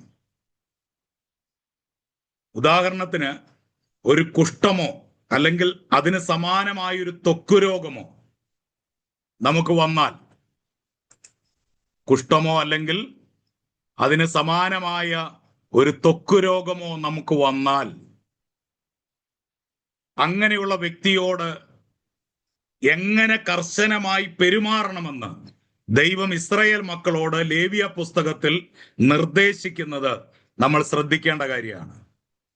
അങ്ങനെയുള്ളവരോട് എങ്ങനെ പെരുമാറണം, എങ്ങനെ പ്രവർത്തിക്കണം, ഇത് ഇസ്രായേൽ മക്കളോട് ലേവ്യ പുസ്തകത്തിൽ ദൈവം നിർദ്ദേശം നൽകുന്നുണ്ട്. ഈ പുസ്തകത്തിൽ അത് പാപത്തിന്റെ നിഴലാണ്. പാപത്തിന്റെ നിഴലാണ്. ഏതാ? ത്വക്ക് രോഗങ്ങള്, അതുപോലെയുള്ള കുഷ്ഠം, ഇതൊക്കെ പാപത്തിന്റെ നിഴലായി ബൈബിൾ നമ്മളെ പഠിപ്പിക്കുന്നു. അവിടെ നൽകിയിരിക്കുന്ന നിയമങ്ങൾ പാപത്തോട് നാം എങ്ങനെ ഇടപെടണമെന്ന് നമ്മളെ വ്യക്തമായി പഠിപ്പിക്കുന്നു. വിശുദ്ധി, വിശുദ്ധം എന്നീ വാക്കുകൾ ഈ പുസ്തകത്തിൽ 100 സ്ഥലത്താണ് പറഞ്ഞിരിക്കുന്നത്. നിങ്ങൾ നോട്ട് ചെയ്ത് വെക്കണം. വിശുദ്ധി, വിശുദ്ധം എന്നീ പദങ്ങൾ, എന്നീ 2 പദങ്ങൾ 100 പ്രാവശ്യം ഈ പുസ്തകത്തിൽ രേഖപ്പെടുത്തിയിരിക്കുന്നു. 27 അധ്യായങ്ങൾ മാത്രമുള്ള ഈ പുസ്തകത്തിൽ 100 സ്ഥലത്താണ് വിശുദ്ധി അല്ലെങ്കിൽ വിശുദ്ധം എന്നീ വാക്കുകൾ ഉപയോഗിച്ചിരിക്കുന്നത്. അത്രയും വട്ടം വെറും 27 അധ്യായങ്ങൾ മാത്രമുള്ള ഈ പുസ്തകത്തിൽ 100 പ്രാവശ്യം വിശുദ്ധി, വിശുദ്ധം എന്ന പദം പരാമർശിക്കുന്നുണ്ടെങ്കിൽ തീർച്ചയായും ഇതൊരു പ്രധാനപ്പെട്ട പുസ്തകം തന്നെയാണ്. എന്നാൽ ബൈബിളിലെ മറ്റു ചില പുസ്തകങ്ങളിൽ നിന്ന് വ്യത്യസ്തമായി ഇതിൽ കഥകളൊന്നുമില്ല, പ്രത്യേകിച്ച് കഥകളൊന്നുമില്ല. പല ശ്രദ്ധേയമായ വാക്യങ്ങളോ വാഗ്ദത്തങ്ങളോ ലേവ്യ പുസ്തകത്തിൽ കാണാനായിട്ട് കഴിയത്തുമില്ല. എന്നാൽ യാഗങ്ങൾ, പെരുന്നാളുകൾ, ഇവയെക്കുറിച്ച് ധാരാളം വിവരണങ്ങൾ നമുക്ക് ഈ പുസ്തകത്തിൽ കാണാനായിട്ട് കഴിയുന്നുണ്ട്. ഈ പുസ്തകത്തിലെ ചില പ്രധാന കാര്യങ്ങൾ നിങ്ങളുടെ ശ്രദ്ധയിലേക്ക് കൊണ്ടുവരാനും അത് വിശദീകരിക്കാനുമാണ് ലേവ്യ പുസ്തക പഠനം വഴി നമ്മൾ ആഗ്രഹിക്കുന്നത്. ഈ പുസ്തകത്തില് യാഗങ്ങൾ, പെരുന്നാളുകൾ എന്നിവയെക്കുറിച്ച് വിശദീകരിച്ച് അവ പുതിയ ഉടമ്പടിയുടെ കാലഘട്ടത്തിൽ അല്ലെങ്കിൽ പുതിയ നിയമ കാലഘട്ടത്തിൽ നമുക്ക് എത്രത്തോളം പ്രസക്തമാണെന്ന് പറയാനാണ് നമ്മൾ ഇന്ന് ആഗ്രഹിക്കുന്നത്. യാഗങ്ങൾ, പെരുന്നാളുകൾ ഇവയ്ക്കെല്ലാം ദൈവം എങ്ങനെയാണ് അവസാനം വരുത്തിയതെന്ന് എബ്രായ ലേഖനത്തിൽ നിന്ന് നമുക്ക് കാണാനായിട്ട് കഴിയുന്നുണ്ട്. എന്നാൽ ആ യാഗങ്ങൾ ക്രിസ്തുവിലേക്കും നമ്മിലേക്കും വിരൽ ചൂണ്ടുന്നവയാകയാൽ അവയെല്ലാം എന്തിനെയെല്ലാം കുറിക്കുന്നു എന്ന് നമുക്ക് കാണേണ്ടതായിട്ടുണ്ട്. ഏത് നിലയിലാണ് നമുക്കത് ബാധകം എന്ന് നാം അറിഞ്ഞിരിക്കണം. അല്ലാതെ ലേവ്യ പുസ്തകം വായിക്കുമ്പോൾ ഇതിനകത്തെല്ലാം യാഗങ്ങളെ കുറിച്ചാണ്, പെരുന്നാളുകളെ കുറിച്ചാണ്, ഇതൊന്നും പുതിയ നിയമ കാലഘട്ടത്തിൽ ഞങ്ങൾക്കതൊന്നും ആവശ്യമില്ല, അതെല്ലാം കഴിഞ്ഞു പോയ കാര്യങ്ങളാണ്, ഇനി ഞങ്ങളത് പഠിക്കേണ്ട കാര്യമില്ല എന്ന് പറഞ്ഞ് അതിനെ തള്ളിക്കളയാനല്ല. ഇതും ഞാനുമായിട്ടുള്ള ബന്ധം എന്താണ്, ഇതെങ്ങനെ ഞാനുമായിട്ടുള്ള ബന്ധത്തിൽ ആയിരിക്കുന്നു എന്നുള്ള കാര്യവും നമ്മൾ കൃത്യമായിട്ട് ഈ പുസ്തകത്തിലൂടെ നമ്മൾ പഠിക്കും. അതുകൊണ്ട് കഴിഞ്ഞ അധ്യായങ്ങളിലെല്ലാം അല്ലെങ്കിൽ കഴിഞ്ഞ പുസ്തകങ്ങളിൽ നമ്മൾ പഠിച്ചു അത് തന്നെയാണ്. ഉൽപ്പത്തി പുസ്തകത്തിലെ കാര്യങ്ങൾ, പുറപ്പാട് പുസ്തകത്തിലെ കാര്യങ്ങൾ, ഇതെല്ലാം പഴയ കാര്യങ്ങളാണ്. പക്ഷെ ഇത് നമ്മളുമായിട്ട് എന്തുമാത്രം ബന്ധപ്പെട്ടിരിക്കുന്നു എന്നുള്ളതാണ് നമ്മൾ പഠിക്കുന്നത്. പുറപ്പാട് പുസ്തകത്തിൽ നമ്മൾ കണ്ടു അല്ലേ, നിയമപെട്ടകത്തെക്കുറിച്ച് അല്ലെ, ദൈവം പറഞ്ഞതനുസരിച്ച് ഉണ്ടാക്കിയ ആ വിശുദ്ധ സ്ഥലത്തെക്കുറിച്ച്, പ്രാകാരത്തെക്കുറിച്ച്, അതിപരിശുദ്ധ സ്ഥലത്തെക്കുറിച്ച്. ഇത് നമ്മളുമായിട്ടുള്ള ബന്ധം എന്താണ്, ഇതിനെക്കുറിച്ചെല്ലാം നമ്മൾ ആഴത്തിൽ പഠിച്ചു. അതുപോലെ തന്നെയാണ് ലേവ്യ പുസ്തകവും നമ്മളുമായിട്ടുള്ള ബന്ധത്തിൽ ഇതെങ്ങനെ ആയിരിക്കുന്നു എന്നുള്ളതാണ്. ലേവ്യ പുസ്തകത്തിലെ 5 യാഗങ്ങളെ കുറിച്ചാണ് പ്രാരംഭ ഭാഗങ്ങളിൽ നമുക്ക് കാണാനായിട്ട് കഴിയുന്നത്. യാഗങ്ങൾ 5 എണ്ണമുണ്ട്, 5 യാഗങ്ങൾ. 1 മുതൽ 7 വരെയുള്ള അധ്യായങ്ങൾ 5 യാഗങ്ങളെ കുറിച്ച് വിവരിക്കുകയാണ്. ലേവ്യ പുസ്തകം 1-ാം അധ്യായം മുതൽ 7-ാം അധ്യായം വരെയുള്ള അധ്യായങ്ങളില് 5 യാഗങ്ങളെ കുറിച്ച് വിവരിക്കുന്നത് നമുക്ക് കാണാനായിട്ട് കഴിയുന്നുണ്ട്. ഇതെല്ലാം ക്രിസ്തുവിനെയും ക്രിസ്തുവിന്റെ തികവുള്ള ജീവിതത്തെയും യേശുവിന്റെ മരണത്തെയുമാണ് ചിത്രീകരിച്ചിരിക്കുന്നത്. ഈ 5 യാഗങ്ങൾ എന്തൊക്കെയാണ്? യേശുക്രിസ്തുവിനെയും യേശുക്രിസ്തുവിന്റെ തികവുള്ള ജീവിതത്തെയും യേശുക്രിസ്തുവിന്റെ മരണത്തെയുമാണ് ഈ യാഗങ്ങൾ ചിത്രീകരിച്ചിരിക്കുന്നതെന്ന് നാം മനസ്സിലാക്കണം. രക്തം ചൊരിഞ്ഞിട്ടല്ലാത്ത ചില യാഗങ്ങളെ കുറിച്ചും ഇവിടെ പറഞ്ഞിരിക്കുന്നതിനാൽ ക്രിസ്തുവിന്റെ മരണത്തെക്കുറിച്ച് മാത്രമല്ല, തൻ്റെ ജീവിതത്തെക്കുറിച്ചും നാം ചിന്തിക്കണമെന്ന് ദൈവം ആഗ്രഹിക്കുന്നു. യേശുവിന്റെ മരണം രക്തം ചൊരിഞ്ഞുള്ള ഒരു യാഗമായിരുന്നു എന്ന് നമുക്കെല്ലാവർക്കും അറിയാം. എന്നാൽ രക്തം ചൊരിയാത്ത യാഗങ്ങളെ കുറിച്ചും ഈ അധ്യായങ്ങളിൽ പറയുന്നുണ്ട്. അത് യേശുവിന്റെ ജീവിതത്തെ കുറിക്കുന്ന കാര്യമാണ്. അതുകൊണ്ട് യേശുവിന്റെ കാൽവരി ക്രൂശിലെ യാഗം മാത്രമല്ല, യേശുവിന്റെ ജീവിതവും നമ്മൾ പഠിക്കണമെന്ന് ദൈവം ആഗ്രഹിക്കുന്നു. ഈ യാഗങ്ങൾ തീർച്ചയായും കാൽവറിയെയല്ല, യേശുവിന്റെ പൂർണ്ണമായ ജീവിതത്തെയാണ് വിവരിക്കുന്നതെന്ന് നമുക്ക് മനസ്സിലാക്കാനായിട്ട് സാധിക്കും. യേശുവിന്റെ ജീവിതത്തെക്കുറിച്ച് നാം കൂടുതൽ ചിന്തിക്കണമെന്ന് ദൈവം ആഗ്രഹിക്കുന്നതായി ഇത് നമ്മളെ കാണിക്കുന്നു. ക്രൂശിലെ യേശുവിന്റെ പരമയാഗത്തെക്കുറിച്ച് മാത്രമാണ് പല ക്രിസ്ത്യാനികളും ചിന്തിക്കുന്നത്. എന്നാൽ ലേവ്യ പുസ്തകത്തിൽ നിന്ന് നാം പഠിക്കുന്നത് യേശു തൻ്റെ ജീവിതത്തിലും പല അർപ്പണങ്ങൾ നടത്തിയെന്നാണ്.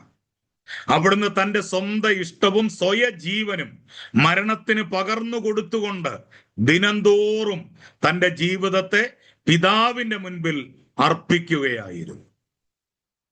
അപ്പോൾ ഓരോ ദിവസവും തൻ്റെ ജീവിതത്തെ പിതാവിന്റെ മുൻപിൽ അർപ്പിക്കുകയായിരുന്നു, യാഗമാക്കുകയായിരുന്നു. ഇവിടെയുള്ള 5 യാഗങ്ങളിൽ 2 മാത്രമാണ് നിർബന്ധമായും അർപ്പിക്കേണ്ടതായിരുന്നത്. അത് പാപയാഗവും അകൃത്യയാഗവുമാണ്. ഈ 2 യാഗങ്ങൾ നിർബന്ധമായും ചെയ്തിരിക്കണമെന്ന് ദൈവം കൽപ്പന പുറപ്പെടുവിച്ചു. മറ്റ് 3 യാഗങ്ങൾ ഐച്ഛികമാണ്, എന്ന് വച്ചാൽ അത് നിർബന്ധിതമല്ല എന്ന് നമുക്ക് കാണാൻ കഴിയും. ഹോമയാഗവും ഭോജനയാഗവും സമാധാനയാഗവും, ഇതാണ് മറ്റ് 3 യാഗങ്ങൾ. 5 യാഗങ്ങൾ ഏതൊക്കെയാണ്? 1 പാപയാഗം, 2 അകൃത്യയാഗം, 3 ഹോമയാഗം, 4 ഭോജനയാഗം, 5 സമാധാന യാഗം. ഇപ്പൊ നിങ്ങൾ ഇതെല്ലാം എഴുതാൻ പോകണ്ട, കാരണം ഇത് എഴുതിയാൽ നമുക്ക് ഒരുപാട് സമയം പോകും. ഇതെല്ലാം നോട്ട് ഈ ക്ലാസ് കഴിഞ്ഞ ഉടൻ തന്നെ ഞാൻ വാട്സപ്പ് ഗ്രൂപ്പിൽ ഇടുന്നതായിരിക്കും. നിങ്ങൾക്ക് ആ നോട്ട് ഫോളോ ചെയ്ത് പഠിക്കാവുന്നത്. ഇങ്ങനെ 5 യാഗങ്ങളെ കുറിച്ചാണ് നമ്മൾ പഠിക്കുന്നത്. ഇതിൽ 2 യാഗങ്ങൾ നിർബന്ധിതമാണ്, പാപയാഗവും അകൃത്യയാഗവും. മറ്റ് 3 യാഗങ്ങൾ നിർബന്ധിതമല്ല, എന്നാൽ കഴിക്കപ്പെടേണ്ടവർക്ക് കഴിക്കാം. അത് ഹോമയാഗമുണ്ട്, ഭോജനയാഗമുണ്ട്, സമാധാനയാഗമുണ്ട്. ഈ 3 യാഗങ്ങൾ അപ്രകാരം നമുക്ക് കാണാൻ കഴിയുന്നുണ്ട്. ലേവ്യ പുസ്തകം 1-ാം അധ്യായത്തിൽ ആദ്യം പറഞ്ഞിരിക്കുന്ന യാഗം ഹോമയാഗമാണ്. നാം നമ്മെ തന്നെ ദൈവത്തിന് പൂർണ്ണമായി അർപ്പിക്കുന്നതിനെ അത് ചിത്രീകരിക്കുന്നു. അതായത് 1-ാമത്തെ യാഗം ഹോമയാഗമാണ്. അതെന്താണ്? നാം നമ്മെ തന്നെ ദൈവത്തിന് പൂർണ്ണമായി അർപ്പിക്കുന്നതിനെ അത് കാണിക്കുകയാണ്. ഹോമയാഗത്തിനുള്ള മൃഗത്തെ ആദ്യം കഷ്ണങ്ങളായി മുറിക്കണം. ഹോമയാഗത്തിനുള്ള മൃഗത്തെ ആദ്യം കഷ്ണങ്ങളായി മുറിക്കണം. ഒരു ഭാഗത്തും ഒരു ന്യൂനതയുമില്ല എന്ന് ബോധ്യപ്പെടുത്താൻ വേണ്ടിയാണ്. കണ്ടോ, ഹോമയാഗത്തെ എങ്ങനെയാണ് ദൈവം കണ്ടതെന്ന് വളരെ ശ്രദ്ധിക്കണം. ഹോമയാഗത്തിനുള്ള മൃഗത്തെ ആദ്യം കഷ്ണമായി മുറിക്കണം. അതായത് അതിൻ്റെ ഒരു ഭാഗത്തു പോലും ഒരു കുറവുകളുമില്ല, ഒരു ന്യൂനതകളുമില്ല എന്ന് ബോധ്യപ്പെടുത്താൻ വേണ്ടിയാണ്. പിന്നെ അതിനെ ഹോമയാഗമായി അർപ്പിക്കണം. ആളുകൾക്ക് അവരുടെ സാമ്പത്തിക നിലവാരമനുസരിച്ച് കാളയെയോ ആടിനെയോ പ്രാവിനെയോ വഴിപാടായി അർപ്പിക്കാം. പക്ഷേ ഓരോ വഴിപാടും ഒരു ഊനവും കുറവുമില്ലാത്തതായിരിക്കണം. അതായത് കുറവുള്ള ഒരു ആടിനെയോ കുറവുള്ള ഒരു കാളയെയോ കുറവുള്ള ഒരു പ്രാവിനെയോ വഴിപാടായി കൊണ്ടുവരരുത്. ഒരു ഊനവുമില്ലാത്ത, ഒരു കുറവുമില്ലാത്തതിനെ യാഗം കഴിക്കണമെന്ന് ദൈവം പറഞ്ഞു. തൻ്റെ ഈ ലോക ജീവിതത്തിലുടനീളം അന്തിമമായി ക്രൂശിലും യേശു തൻ്റെ ശരീരത്തെ പൂർണ്ണമായി പിതാവിന് അർപ്പിച്ചതിനെയാണ് ഹോമയാഗം കൊണ്ട് നമുക്ക് മനസ്സിലാക്കാൻ സാധിക്കും. സൗണ്ട് കുറവാണോ? ഇല്ല, സൗണ്ട് ഉണ്ടല്ലോ. സൗണ്ട് ഉണ്ടല്ലോ, സൗണ്ട് ഉണ്ട്. സിസ്റ്ററെ, ആ വോളിയം ബട്ടൺ ഇച്ചിരി ഒന്ന് കൂട്ടി വെച്ചേ, എന്നിട്ട് റേഞ്ച് ഉള്ളിടത്തോട്ടൊന്ന് മാറിയിരുന്നേ, അപ്പം സൗണ്ട് കിട്ടും കേട്ടോ. ഓക്കെ. അപ്പം യേശു കാൽവരി ക്രൂശിൽ വരെ തൻ്റെ ശരീരത്തെ പൂർണ്ണമായി പിതാവിന് അർപ്പിച്ചതിനെയാണ് ഹോമയാഗം കാണിക്കുന്നത്. ലോക ജീവിതത്തിൽ ഓരോ പ്രലോഭനങ്ങളുടെ മുൻപിലും യേശു തൻ്റെ ശരീരത്തെ പൂർണ്ണമായി നിർമ്മലമായി സൂക്ഷിച്ചു. ഒടുവിൽ ക്രൂശിൽ ശരീരത്തെ പിതാവിന് യാഗമായി അർപ്പിക്കുകയും ചെയ്തു. പിന്നിട്ട 33.5 വർഷത്തിൽ യേശുവിന്റെ ജീവിതത്തിൽ എന്തെങ്കിലും ഒരു നേരിയ കളങ്കം ഉണ്ടായിരുന്നുവെങ്കിൽ ദൈവം കാൽവറിയിലെ യേശുവിന്റെ വഴിപാട് സ്വീകരിക്കുമായിരുന്നില്ല. അതുകൊണ്ട് വിശപ്പുണ്ടായിരുന്നിട്ടും യേശു കല്ലിനെ അപ്പമാക്കിയില്ല. പിതാവ് അങ്ങനെ പറയാതെ യേശു സ്വന്തം ഇഷ്ടപ്രകാരം അങ്ങനെ ചെയ്തിരുന്നെങ്കിൽ അത് പാപമാകുമായിരുന്നു. യേശു പലപ്പോഴും പറയുന്ന ഒരു കാര്യമുണ്ട്, ഞാൻ ചെയ്യുന്ന എൻ്റെ ഇഷ്ടമല്ല, എൻ്റെ പിതാവിൻ്റെ ഇഷ്ടമാണ്. പിതാവേ, അങ്ങയുടെ ഇഷ്ടം ചെയ്യാൻ ഞാൻ വന്നിരിക്കുന്നു. എൻ്റെ ഹിതമല്ല, അങ്ങയുടെ ഹിതം നടക്കട്ടെ. ഇതെല്ലാം യേശു തുടർമാനമായി പറഞ്ഞുകൊണ്ടിരുന്ന വാക്കുകളാ, നമുക്കറിയാം. അങ്ങനെ യേശുവിന്റെ അടുക്കൽ പിശാച് വന്നിട്ട് പറയുക, നീ ദൈവപുത്രനാണെങ്കിൽ ഈ കല്ല് അപ്പമായി തീരാൻ കൽപ്പിക്ക് എന്ന് പറഞ്ഞപ്പോ യേശുവിന് അത് ചെയ്യാമായിരുന്നു, അല്ലേ? യേശുവിന് അത് ചെയ്യാനുള്ള അധികാരമുണ്ട്, പരമാധികാരമുണ്ട്. പക്ഷേ പിതാവ് പറയാതെ യേശു അത് ചെയ്യില്ല. തനിക്ക് നന്നായി വിശന്നു. ആ സമയത്ത് പോലും ആ പിതാവിന്റെ ഇഷ്ടത്തിനു വേണ്ടി ആ വിശപ്പിനെ പോലും താൻ മാറ്റിവെക്കുവാനിടയായി തീർന്നു. അപ്പോൾ യേശുവിന്റെ ജീവിതം പൂർണ്ണ ആശ്രയത്വത്തിന്റെയും അനുസരണത്തിന്റെയും ഒരു ജീവിതമായിരുന്നു. അത് പിതാവിൽ പൂർണ്ണമായി ആശ്രയിക്കുക മാത്രമല്ല, അനുസരിക്കുകയും ചെയ്തു. പിതാവിന്റെ നിർദ്ദേശമില്ലാതെ യേശു ഒന്നും ചെയ്തിരുന്നില്ല.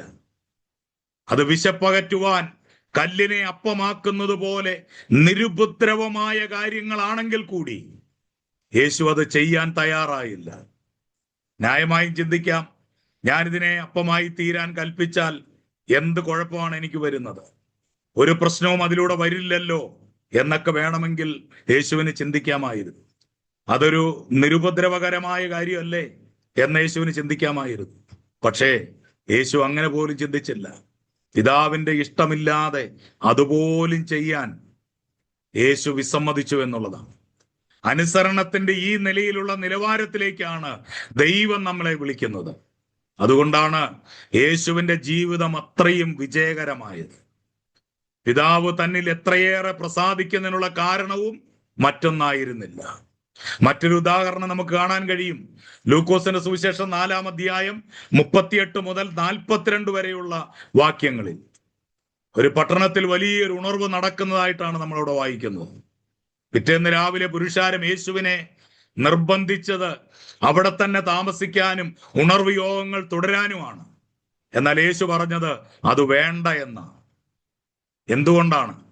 കാരണം അന്ന് രാവിലെ പുരുഷാരത്തെ കാണുന്നതിന് മുൻപ് യേശു മരുഭൂമിയിൽ പോയി പ്രാർത്ഥനയിൽ പിതാവിന്റെ മുഖം കണ്ടിരുന്നു.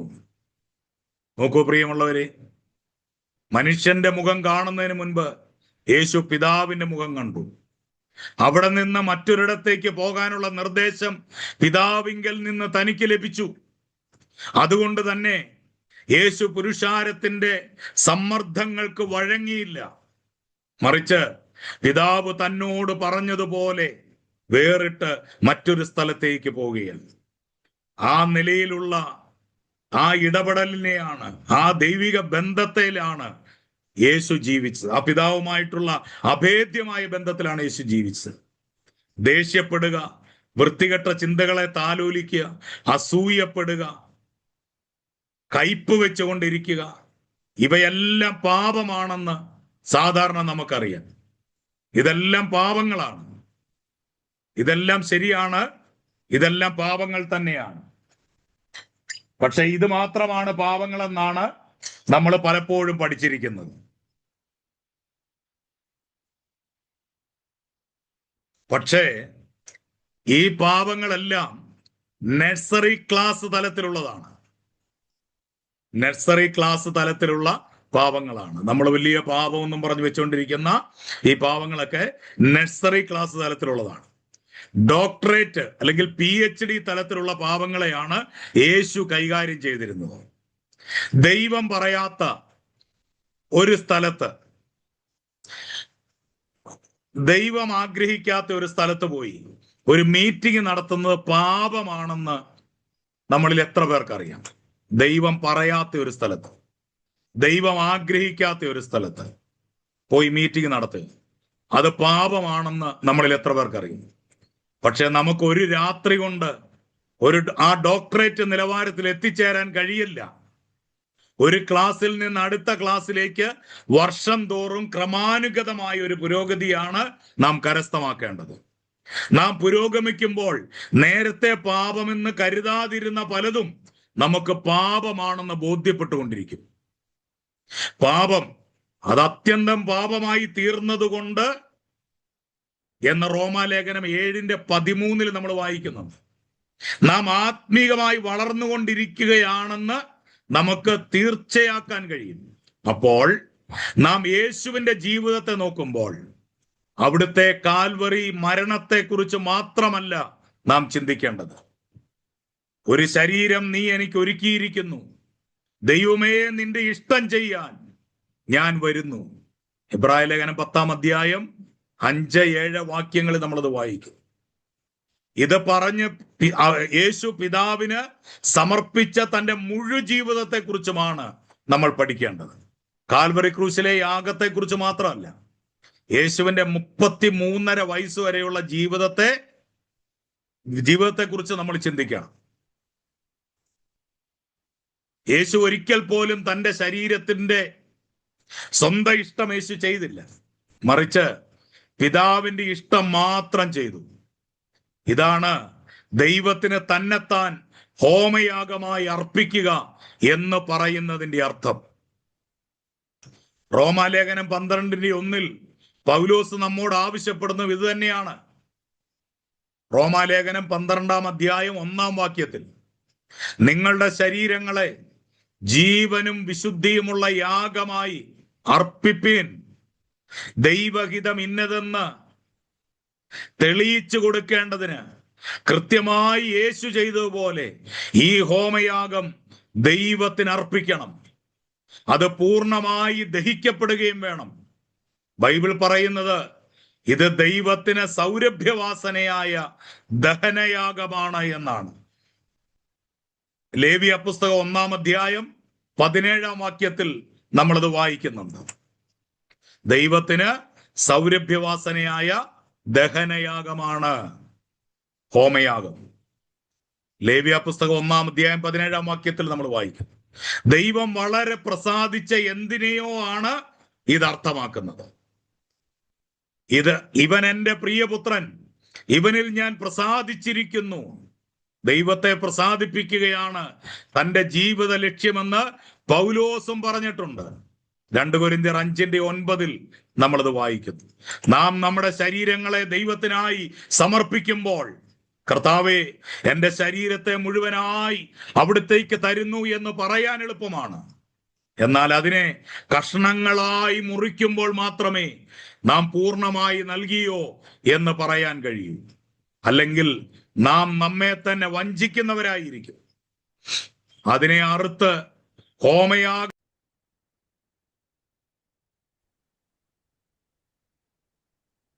ഓക്കെ, നെറ്റ്വർക്ക് ഒരല്പം വിഷയമുണ്ട് ഇന്ന്, അതുകൊണ്ടാണ്. നിങ്ങൾക്ക് കേൾക്കാമെന്ന് വിചാരിക്കുന്നു. കേൾക്കാം. ഇടയ്ക്ക് ബ്രേക്ക് വരുന്നുണ്ട്. ഇന്ന് നെറ്റ്വർക്ക് ഒരല്പം മോശമാണ്. നമ്മുടെ വൈഫൈ സിഗ്നൽ ഇച്ചിരി വീക്കാണ്.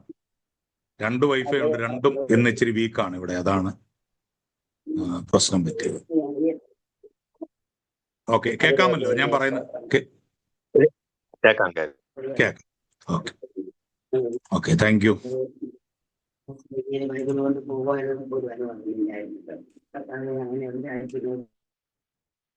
ഓക്കെ ഓക്കെ, അപ്പൊ ഹോമയാഗത്തിൽ എന്നതുപോലെ കഷണങ്ങളായി നമ്മളെ അർപ്പിക്കണം എന്നതാണ് ദൈവം ആഗ്രഹിക്കുന്നത്. ഇങ്ങനെ അർപ്പിക്കുക എന്ന് പറഞ്ഞാൽ അതിന്റെ അർത്ഥം എന്താണ്? നാം നമ്മുടെ ശരീരത്തിലെ അവയവങ്ങളെ ഓരോന്നായി ദൈവത്തിനായി അർപ്പിക്കുന്നതിനെയാണ് ഇവിടെ പറയുന്നത്. നമ്മൾ പറയുക, കർത്താവേ, ഇതാ എൻ്റെ കണ്ണുകൾ, ഞാൻ അവയെ പിശാചിനും എനിക്കായും പല വർഷങ്ങളായി ഉപയോഗിച്ചു കൊണ്ടിരുന്നു. നിന്നെ നീരസപ്പെടുത്തുന്ന പലതും കാണാനും വായിക്കാനും ഞാൻ അവയെ ഉപയോഗപ്പെടുത്തി. എന്നാൽ ഇപ്പോൾ ഞാൻ എൻ്റെ കണ്ണുകളെ യാഗപീഠത്തിൽ വയ്ക്കുകയാണ്. അവിടുത്തെ കാണുകയോ വായിക്കുകയോ ചെയ്യാത്ത ഒന്നും കാണാനും വായിക്കാനും മേലിൽ ഈ കണ്ണുകളെ ഞാൻ ഉപയോഗിക്കുകയില്ല. ഇതാണ് ശരീരങ്ങളെ യാഗമാക്കുക എന്ന് പറഞ്ഞാൽ. നമ്മുടെ ശരീരങ്ങളെ യാഗമാക്കുക എന്ന് പറഞ്ഞാൽ അതാണ്. നമ്മുടെ കണ്ണുകൾ കൊണ്ട് പാപം ചെയ്യാൻ ഞാൻ ഇനി ആഗ്രഹിക്കുന്നില്ല. അതിനുശേഷം നാവിനെ കുറിച്ച് പറയണം. കർത്താവേ, ഇതാ എൻ്റെ നാവ്, ഞാൻ ഈ നാവിനെ പല വർഷങ്ങൾ പിശാചിനായും എനിക്കായി ഉപയോഗിച്ചു.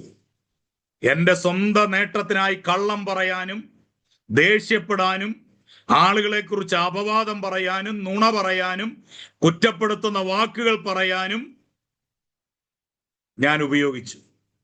എന്നാൽ ഇന്നു മുതൽ അതൊന്നും പറയാൻ ഞാൻ ആഗ്രഹിക്കുന്നില്ല. കർത്താവേ, എൻ്റെ നാവ് ഈ നിമിഷം മുതൽ ഇത് അങ്ങയുടേതാണ്. പൂർണ്ണമായും നമ്മൾ ദൈവസന്നിധിയിലേക്ക് നമ്മുടെ അവയവങ്ങളെ സമർപ്പിക്കണം. തുടർന്ന് നാം നമ്മുടെ കൈകൾ, കാലുകൾ, ശരീരത്തിലെ ഓരോ അവയവങ്ങൾ ഇതിനെ കൊണ്ടുവന്ന കർത്താവിനോട് ഇങ്ങനെ തന്നെ പറയണം. കർത്താവേ, ഇതാ എൻ്റെ അവയവങ്ങൾ, എൻ്റെ ശാരീരിക ഇച്ഛകൾ, ഇതുപയോഗിച്ച് ഞാൻ പാപം ചെയ്തു, നിന്നെ മുറിവേൽപ്പിച്ചു. ഇനി ഒരിക്കലും ഇവയെ എന്നെ തന്നെ പ്രസാദിപ്പിക്കാനായോ എൻ്റെ പാപേച്ഛകളെ തൃപ്തിപ്പെടുത്താനായോ ഞാൻ ഉപയോഗിക്കുകയില്ല. ഇവയെല്ലാം അങ്ങയുടേതാണ്, ഈ അവയവങ്ങളെല്ലാം അങ്ങയുടേതാണ്. ഇങ്ങനെ നാം ഓരോ ഭാഗങ്ങളെ മുറിച്ച് ഓരോന്നായി യാഗപീഠത്തിൽ വയ്ക്കുമ്പോൾ നാം ദൈവത്തിനായി മുഴുവനായി നൽകിയിട്ടുണ്ടോ ഇല്ലയോ എന്ന് കണ്ടെത്താൻ സാധിക്കും. യാഗവസ്തുവിനെ കഷ്ണങ്ങളായി മുറിച്ച് അവയെ പൂർണ്ണമായി യാഗപീഠത്തിൽ അർപ്പിച്ചു കഴിയുമ്പോൾ നിങ്ങൾക്ക് ഇങ്ങനെ പറയാൻ കഴിയും, ഇനി കർത്താവേ, അവിടുത്തെ അഗ്നി ഈ വഴിപാടിന്മേൽ വീണ് അതിനെ പൂർണ്ണമായി ദഹിപ്പിക്കട്ടെ. ലേവ്യ പുസ്തകം 9-ാം അധ്യായം 24-ാം വാക്യത്തിൽ അങ്ങനെയാണ് ദൈവത്തിന്റെ അഗ്നി ഹോമയാഗത്തിന്മേൽ വീണത്, അതിനെ പൂർണ്ണമായി ദഹിപ്പിച്ചത്. ഇത് നമുക്കവിടെ കാണാൻ കഴിയുന്നുണ്ട്. ലേവ്യ പുസ്തകം 9-ാം അധ്യായം 24-ാം വാക്യത്തിൽ. ആ തീ പരിശുദ്ധാത്മ സ്നാനത്തിന്റെയും നമ്മുടെ യാഗത്തെ ദഹിപ്പിക്കുന്ന തീയുടെയും നമ്മുടെ ശരീരങ്ങളെ ദൈവാഗ്നിയിൽ നിലനിർത്തുന്നതിന്റെയും ചിത്രമായിട്ട് നമുക്ക് കാണുവാൻ കഴിയുന്നുണ്ട്. എന്നാൽ ഹോമയാഗത്തിന്റെ അവസാന കഷണവും യാഗപീഠത്തിൽ വെച്ചില്ലെങ്കിൽ ആ തീ, ദൈവത്തിന്റെ തീ വീഴുകയില്ല. തങ്ങളുടെ ശരീരങ്ങളെ ദഹനയാഗമായി അർപ്പിക്കാനുള്ള വില കൊടുക്കാൻ തയ്യാറില്ല. എന്നാൽ ഈ അഗ്നി വേണം താനും എന്ന് വരുമ്പോൾ എന്താണ് സാധാരണ ക്രിസ്ത്യാനികൾ ചെയ്യുന്നത്? അവരൊരു വ്യാജ തീ ഉണ്ടാക്കും.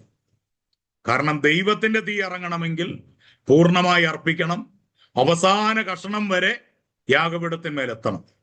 അത് വിശുദ്ധമായിരിക്കണം, എങ്കിൽ മാത്രമേ ദൈവത്തിന്റെ തീ ഇറങ്ങത്തുള്ളൂ. പക്ഷേ ഇന്നത്തെ പല യാഗങ്ങളിലും ദൈവത്തിന്റെ തീ ഇറങ്ങാതെ വരുമ്പോൾ എന്ത് ചെയ്യും? വ്യാജ തീ ഉണ്ടാക്കും. ലേവ്യ പുസ്തകം 10:12 അതാണ് നമ്മൾ കാണുന്നത്. അഹറോന്റെ പുത്രന്മാർ നാദാബും അബീഹൂബും ഓരോ ധൂപകലശം എടുത്ത് അതിൽ തീയിട്ട് അതിന്മേൽ ധൂപവർഗവും ഇട്ട് അങ്ങനെ തങ്ങളോട് കൽപ്പിച്ചതല്ലാത്ത അന്യാഗ്നി യഹോവയുടെ സന്നിധിയിൽ കൊണ്ടുവന്നു. നമുക്ക് വാസ്തവത്തിൽ ദൈവത്തിന്റെ യഥാർത്ഥമായ അഗ്നി ഉണ്ടെങ്കിൽ, എന്നാൽ യഥാർത്ഥ അഗ്നിയുള്ളവരുടെ ഭാഗമായിരിക്കാനും താല്പര്യമുണ്ടെങ്കിൽ നമുക്ക് സംഭവിക്കാവുന്ന അപകടം നാം അവർക്കുള്ളത് അനുകരിക്കാൻ തുടങ്ങുമെന്നതാണ്. എന്നിട്ട് നാം ഇങ്ങനെ പറയും, അതെ, ഞങ്ങൾക്ക് അഗ്നി കിട്ടി, ഞങ്ങളും അന്യഭാഷകളിൽ സംസാരിക്കുന്നു. യഥാർത്ഥ അഗ്നിയെ അനുകരിച്ച് അന്യാഗ്നി കത്തിച്ച നാദാബ്, അബീഹു എന്നിവരോട് ദൈവം കോപിച്ച് താൻ തന്റെ സന്നിധിയിൽ നിന്ന് മറ്റൊരു അഗ്നിയെ അവരുടെ മധ്യത്തിലേക്ക് അയച്ചു. ഇത്തവണ അത് ഹോമയാഗത്തെ ദഹിപ്പിക്കാനല്ലായിരുന്നു, മറിച്ച് ആ 2 കപടഭക്തരെ ഭസ്മീകരിക്കാൻ വേണ്ടിയായിരുന്നു.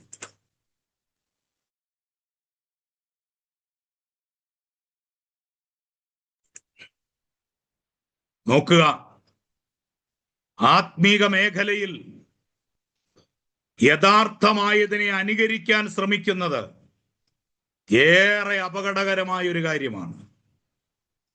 അനുകരണമല്ല വേണ്ടത്, യഥാർത്ഥ അഗ്നി, ദൈവത്തിന്റെ അഗ്നി നമ്മളിൽ കത്തുകയാണ് വേണ്ടത്. എന്നാൽ ഇന്ന് അനേക ക്രിസ്ത്യാനികളും ഇതാണ് ചെയ്യുന്നത്.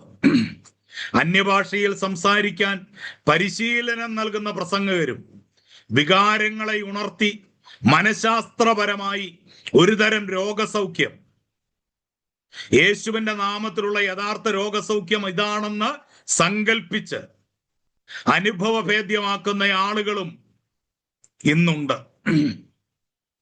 ദൈവത്തിൽ നിന്ന് യഥാർത്ഥമായി അഗ്നി പ്രാപിച്ചവർ വാസ്തവമായി അതിന് വില നൽകിയിട്ടുണ്ട്.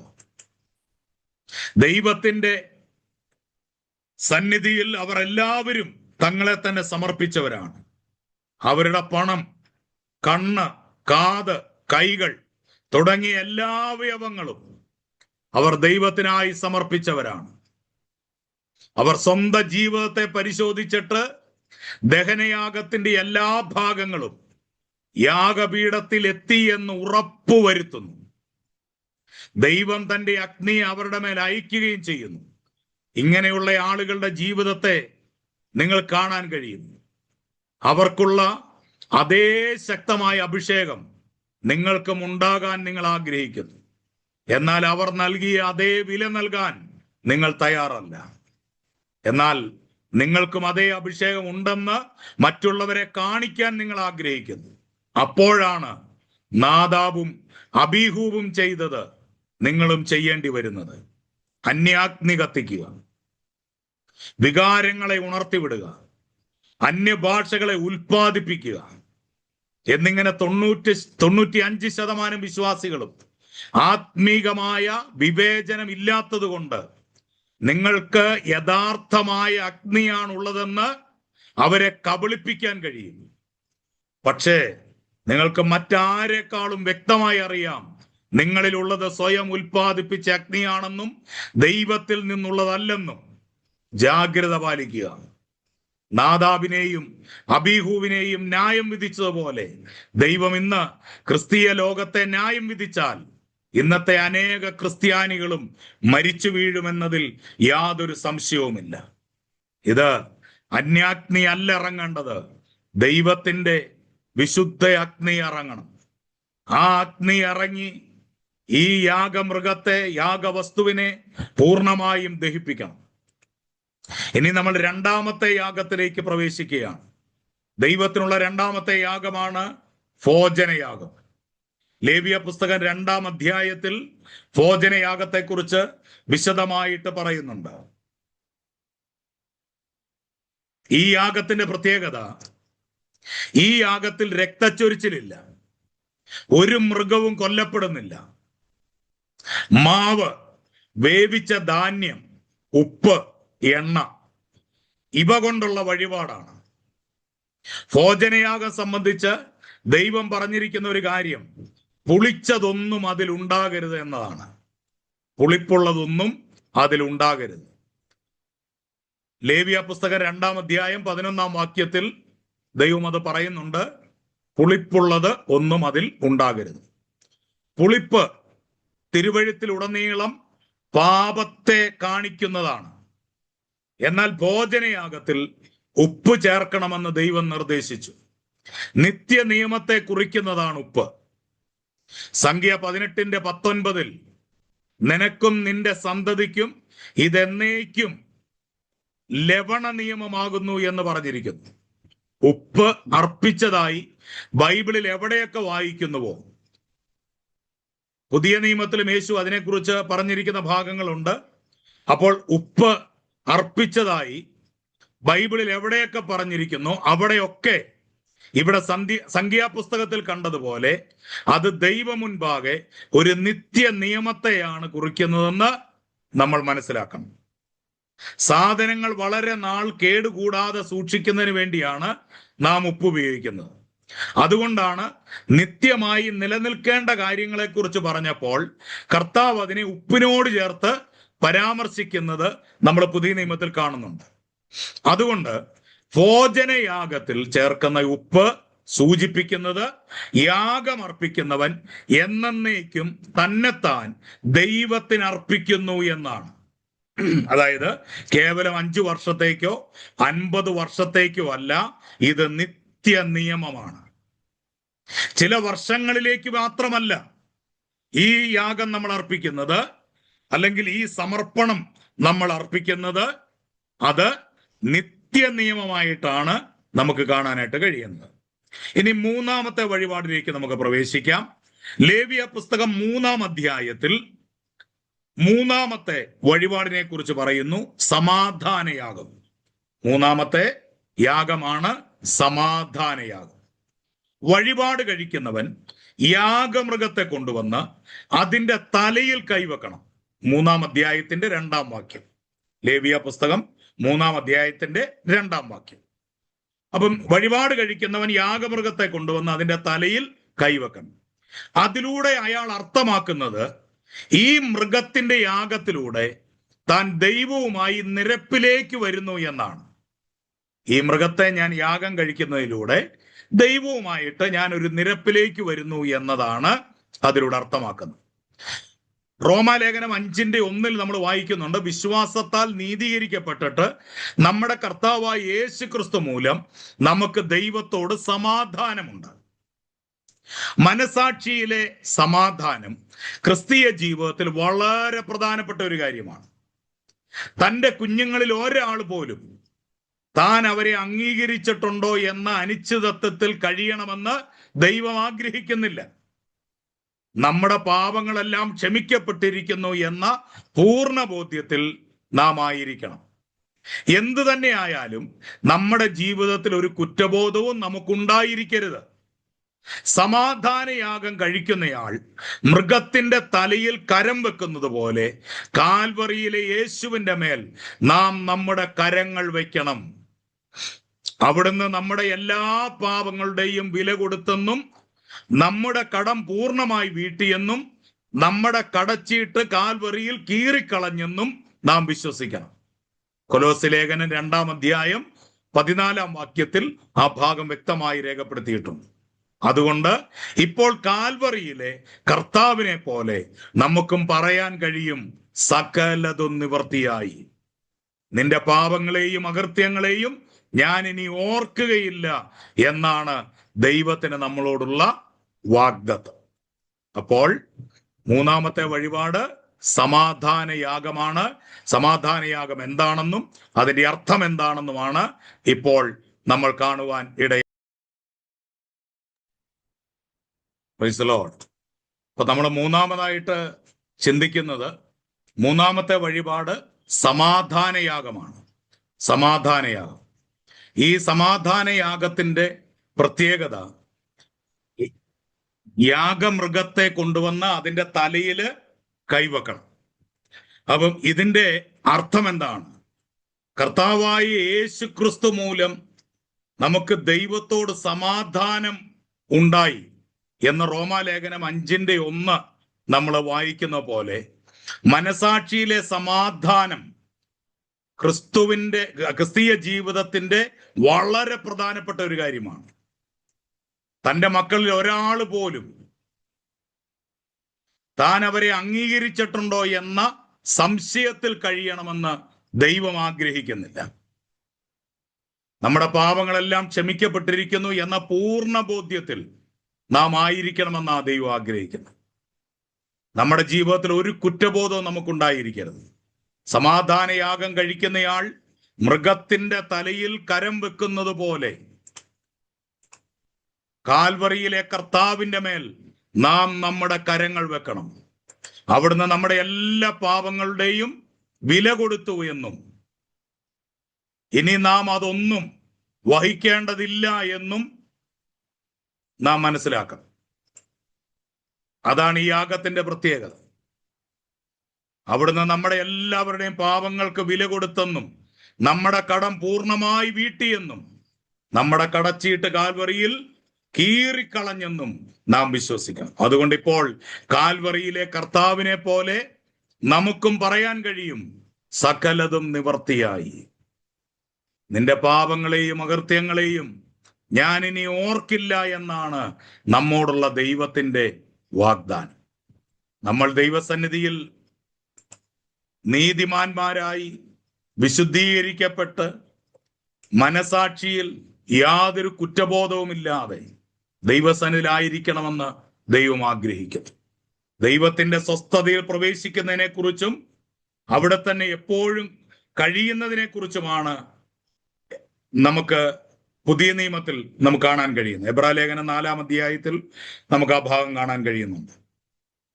ദൈവം നിങ്ങളെ നിങ്ങളായിരിക്കുന്ന അവസ്ഥയിൽ തന്നെ സ്വീകരിച്ചിട്ടുണ്ട് എന്നുള്ള കാര്യം നിങ്ങൾക്കറിയാമോ?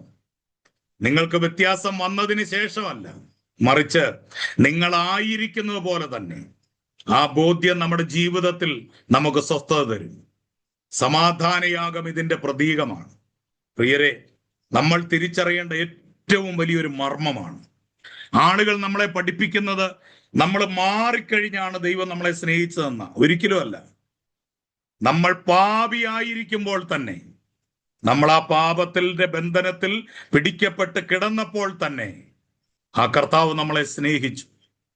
ആ കർത്താവ് നമ്മളെ കരുതി, കർത്താവിലേക്ക് നമ്മളെ കൊണ്ടുവന്നു. ആ കർത്താവിന്റെ സ്നേഹം ഒന്ന് ഓർത്തേ. എത്ര ആഴമേറിയ സ്നേഹമാ കർത്താവ് നമുക്ക് കാണിച്ചു തന്നെ, അല്ലേ? അതായത് നാം എങ്ങനെയോ അങ്ങനെ ആയിരുന്നപ്പോൾ തന്നെ ദൈവം നമ്മളെ സ്നേഹിച്ചു. മാറിയതിന് ശേഷമല്ല, അങ്ങനെ തന്നെ ദൈവം നമ്മളെ സ്നേഹിച്ചു. ഇനി നമ്മുടെ 4-ാമത്തെ വഴിപാടിലേക്ക് പ്രവേശിക്കുക. 4-ാം അധ്യായത്തിൽ 4-ാമത്തെ വഴിപാട്, 4-ാമത്തെ വഴിപാടിന്റെ പേര് പാപയാഗം. പാപയാഗം. ഇവിടെ ബോധപൂർവമല്ലാത്ത പാപത്തെക്കുറിച്ച്, അബദ്ധവശാൽ സംഭവിക്കുന്നതിനെ കുറിച്ച് പറഞ്ഞിരിക്കുകയാണ്. മനഃപൂർവമല്ലാത്ത പാപം. ഇത് വളരെ ശ്രദ്ധേയമായ ഒരു കാര്യമാണ്. ദൈവം കൽപ്പിച്ചിട്ടുള്ള ഏതെങ്കിലും കാര്യത്തിൽ ഒരു മനുഷ്യൻ അബദ്ധവശാൽ ഒരു പിഴവ് എന്ന് രേഖപ്പെടുത്തിയിരിക്കുന്നു. 2-ാം വാക്യത്തിൽ നമുക്കത് കാണാം. അഭിഷിക്തനായ പുരോഹിതനായിരിക്കാം ഈ നിലയിൽ പിഴച്ചത്. 3-ാം വാക്യത്തിൽ അങ്ങനെയെങ്കിൽ അദ്ദേഹവും ഒരു പാപയാഗം കൊണ്ടുവരണം. അല്ലെങ്കിൽ ഒരുപക്ഷെ ഒരു പ്രമാണിയായിരിക്കാം പാപം ചെയ്തത്. 22-ാം വാക്യത്തിൽ, 4-ാം അധ്യായത്തിന്റെ 22-ാം വാക്യത്തിൽ ചില ക്രിസ്തീയ നേതാക്കൾ തങ്ങൾ പാപം ചെയ്യാറേയില്ല എന്ന് ഭാവിക്കാറുണ്ട്. എന്നാൽ ദൈവം പാപത്തെ വിധിക്കുമ്പോൾ അവിടുന്ന് എല്ലായ്പ്പോഴും പുരോഹിതന്മാരിൽ നിന്നും നേതാക്കന്മാരിൽ നിന്നുമാണ് തുടങ്ങുന്നത്. അവരാണ് ദൈവത്തോട് ആദ്യം കണക്കുകൾ തീർക്കേണ്ടത്. നിങ്ങൾ ആ കാലഘട്ടത്തിലെ ഒരു സാധാരണ ഇസ്രയേലിനാണെന്ന് സങ്കല്പിക്കുക. നിങ്ങളുടെ ഗോത്രത്തിന്റെ പ്രമാണി പാപയാഗം അർപ്പിക്കുന്നത് നിങ്ങൾ കാണുന്നു. നിങ്ങൾ പരതന്ത്രരായി ഇങ്ങനെ പറയും, ഈ മനുഷ്യൻ ഞങ്ങളുടെ പ്രമാണിയാണ്, പക്ഷെ അദ്ദേഹവും പാപം ചെയ്തിരിക്കുന്നു. ദൈവം നിങ്ങളെപ്പോലെയുള്ള സാധാരണക്കാരെ നേതാക്കളായി തിരഞ്ഞെടുക്കുമെന്ന് ദൈവത്തിൽ വിശ്വസിക്കുവാൻ ഈ സംഭവം നിങ്ങളെ പ്രേരിപ്പിക്കും. അതായത് ദൈവം തിരഞ്ഞെടുക്കുന്ന സാധാരണക്കാരെയാണ്. കുറവുകൾ വരാൻ സാധ്യതയുള്ള, പാപങ്ങൾ ചെയ്യാൻ സാധ്യതയുള്ള സാധാരണക്കാരെയാണ് ദൈവം തിരഞ്ഞെടുത്തിരിക്കുന്നതെന്ന് ഈ സംഭവത്തിലൂടെ നമുക്ക് മനസ്സിലാക്കാനായിട്ട് സാധിക്കുന്നുണ്ട്. നാം എപ്പോഴും പാപം ചെയ്യാറില്ലേ? പാപം ചെയ്യാത്ത ഒരു മനുഷ്യൻ ലോകത്തിലുണ്ടോ? നിങ്ങൾ പരിപൂർണനാണെന്ന് നിങ്ങളുടെ ഉള്ളിൽ ധാരണയുണ്ടോ? അങ്ങനെ ഒരു ധാരണ മറ്റുള്ളവർക്ക് കൊടുക്കാതിരിക്കുക. ഞാൻ പരിപൂർണനാണ്, ഞാൻ പാപം ചെയ്യുന്നില്ല, ഞാൻ പാപം ചെയ്തിട്ടില്ല, അങ്ങനെ ഒരു ധാരണ മറ്റൊരു വ്യക്തിക്ക് കൊടുക്കരുത്. പ്രത്യേകിച്ച് നിങ്ങൾ അങ്ങനെ അല്ലെന്ന് നിങ്ങൾക്കറിയാമെന്നിരിക്കെ. ഒരു മനുഷ്യനും പൂർണ്ണമായി അത് അവകാശപ്പെടാൻ കഴിയുന്ന കാര്യവുമല്ല. ബൈബിളിലെ ഭക്തരായ ആളുകളുടെ കഥയിൽ നമ്മളെ ഉത്സാഹിപ്പിക്കുന്ന ഒരു കാര്യം, ബൈബിൾ അവരുടെ ജീവിതത്തിലെ തെറ്റുകൾ മറച്ചു വെച്ചിട്ടില്ല എന്നുള്ളതാണ്. അല്ലേ? ദൈവത്തിന്റെ ഹൃദയപ്രകാരമുള്ള മനുഷ്യനായിരുന്നു ദാവീദ്. ദാവീദ് ചെയ്ത തെറ്റ് ദൈവം മറച്ചു വെച്ചില്ല. അല്ലെങ്കിൽ അവന്റെ തെറ്റുകൾ മാറ്റിവെച്ചിട്ട് നല്ലത് മാത്രം പറയാമെന്ന് ദൈവം പറഞ്ഞില്ല. അവന്റെ തെറ്റുകൾ മറച്ചു വെക്കാതെ അതും രേഖപ്പെടുത്തി വെച്ചു. അബ്രഹാം, ഇസഹാക്ക്, യാക്കോബ്, ഇവരുടെ എല്ലാം ജീവിതത്തിൽ നാം ഇത് കാണുന്നുണ്ട്. അപ്പോസ്തലനായ പൗലോസും തെറ്റുകൾ ചെയ്തിട്ടുണ്ട്. എന്നാൽ അവയൊന്നും മറച്ചു വെക്കാതെ തുറന്ന് രേഖപ്പെടുത്തണമെന്ന് അദ്ദേഹം തന്റെ സഹപ്രവർത്തകനായ ലൂക്കോസിനോട് ലൂക്കോസിനോട് പറയുന്നുണ്ട്. അപ്പോസ്തല പ്രവൃത്തി ലൂക്കോസ് എഴുതിയതാണല്ലോ. അപ്പൊ ലൂക്കോസിനോട് ആവശ്യപ്പെട്ടു. അതുകൊണ്ട് ലൂക്കോസ് അവയെല്ലാം വിശ്വസ്തമായി ഒന്നൊന്നായി രേഖപ്പെടുത്തി. കണ്ടോ? അപ്പോസ്തല പ്രവൃത്തി എഴുതിയത് ലൂക്കോസാണ്. അപ്പൊ ലൂക്കോസിനോട് പൗലോസ് വ്യക്തമായി പറഞ്ഞിരുന്നു, നീ ഒന്നും വിട്ടുകളയരുത്. അതെന്റെ മിസ്റ്റേക്ക് ആണെങ്കിൽ പോലും അത് വിട്ടുകളയരുത്, അതും നീ എഴുതണം. നിങ്ങൾ നോക്കൂ, എത്ര ആധികാരികതയാണ് ദൈവവചനത്തിൽ. നോക്കൂ, പൗലോസ് ബർന്നബാസുമായി വഴക്കുണ്ടാക്കി. ആ കാര്യം വ്യക്തമായിട്ട് ലൂക്കോസ് ഇതിനകത്ത് എഴുതി വെച്ചു. തിമോത്തിയോസിനെ പരിച്ഛേദന കഴിപ്പിച്ചു, അതെഴുതി വെച്ചു. യഹൂദ നേർച്ചയുടെ ഭാഗമായി പൗലോസ് തന്റെ തല മുണ്ടനം ചെയ്തു, അതും എഴുതി വെച്ചു. ജീവിതത്തിന്റെ അവസാന നാളുകളിൽ യഹൂദ മഹാപുരോഹിതന്മാരോട് താൻ ആക്രോശിച്ചു. ഇങ്ങനെയുള്ള മുഴുവൻ കാര്യങ്ങളും ലൂക്കോസിനോട് പറഞ്ഞ് അപ്പോസ്തല പ്രവൃത്തികളുടെ പുസ്തകത്തിൽ രേഖപ്പെടുത്തിച്ചു. ദൈവമനുഷ്യർക്കും തെറ്റുകൾ സംഭവിക്കാം.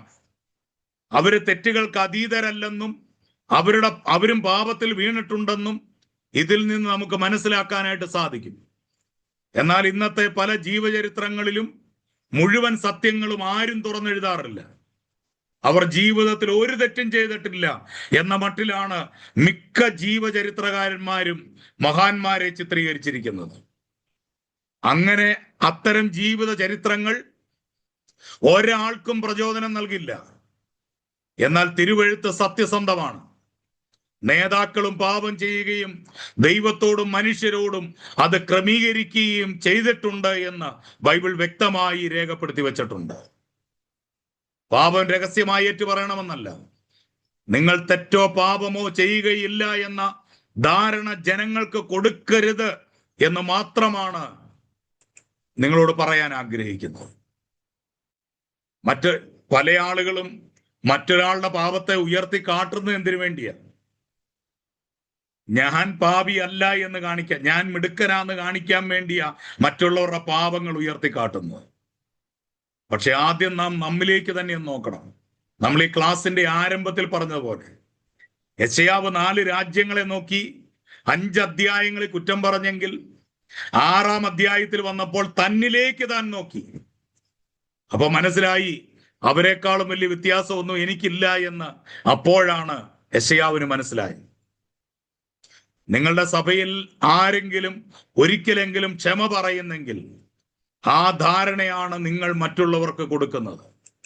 വ്യക്തിപരമായി ഭാര്യയോടോ മക്കളോടോ സഭയോടോ നമ്മുടെ ഏറ്റവും അടുത്ത സുഹൃത്തുക്കളോടോ ക്ഷമ പറയേണ്ടി വന്നാൽ നമ്മൾ ക്ഷമ പറയാൻ മടിക്കരുത്. കാരണം നമ്മൾ ആരും ദൈവമല്ല, നമ്മളെല്ലാം മനുഷ്യരാണ്. കുറവുകൾ സംഭവിക്കാം, തെറ്റുകൾ സംഭവിക്കാം. ആരോടും ഒരിക്കലും ഒരു കാര്യത്തിലും ക്ഷമ പറയണ്ടാത്ത ഒരേ ഒരാൾ മാത്രമേ ഉള്ളൂ, അത് ദൈവം മാത്രമാണ്. അതുകൊണ്ട് നിങ്ങളെ തന്നെ താഴ്ത്തി നിങ്ങൾ മുറിവേൽപ്പിച്ച എല്ലാവരോടും ക്ഷമ ചോദിക്കണം. അതുമൂലം അവർ നിങ്ങളെ കൂടുതൽ ബഹുമാനിക്കുകയാകും ചെയ്യുക.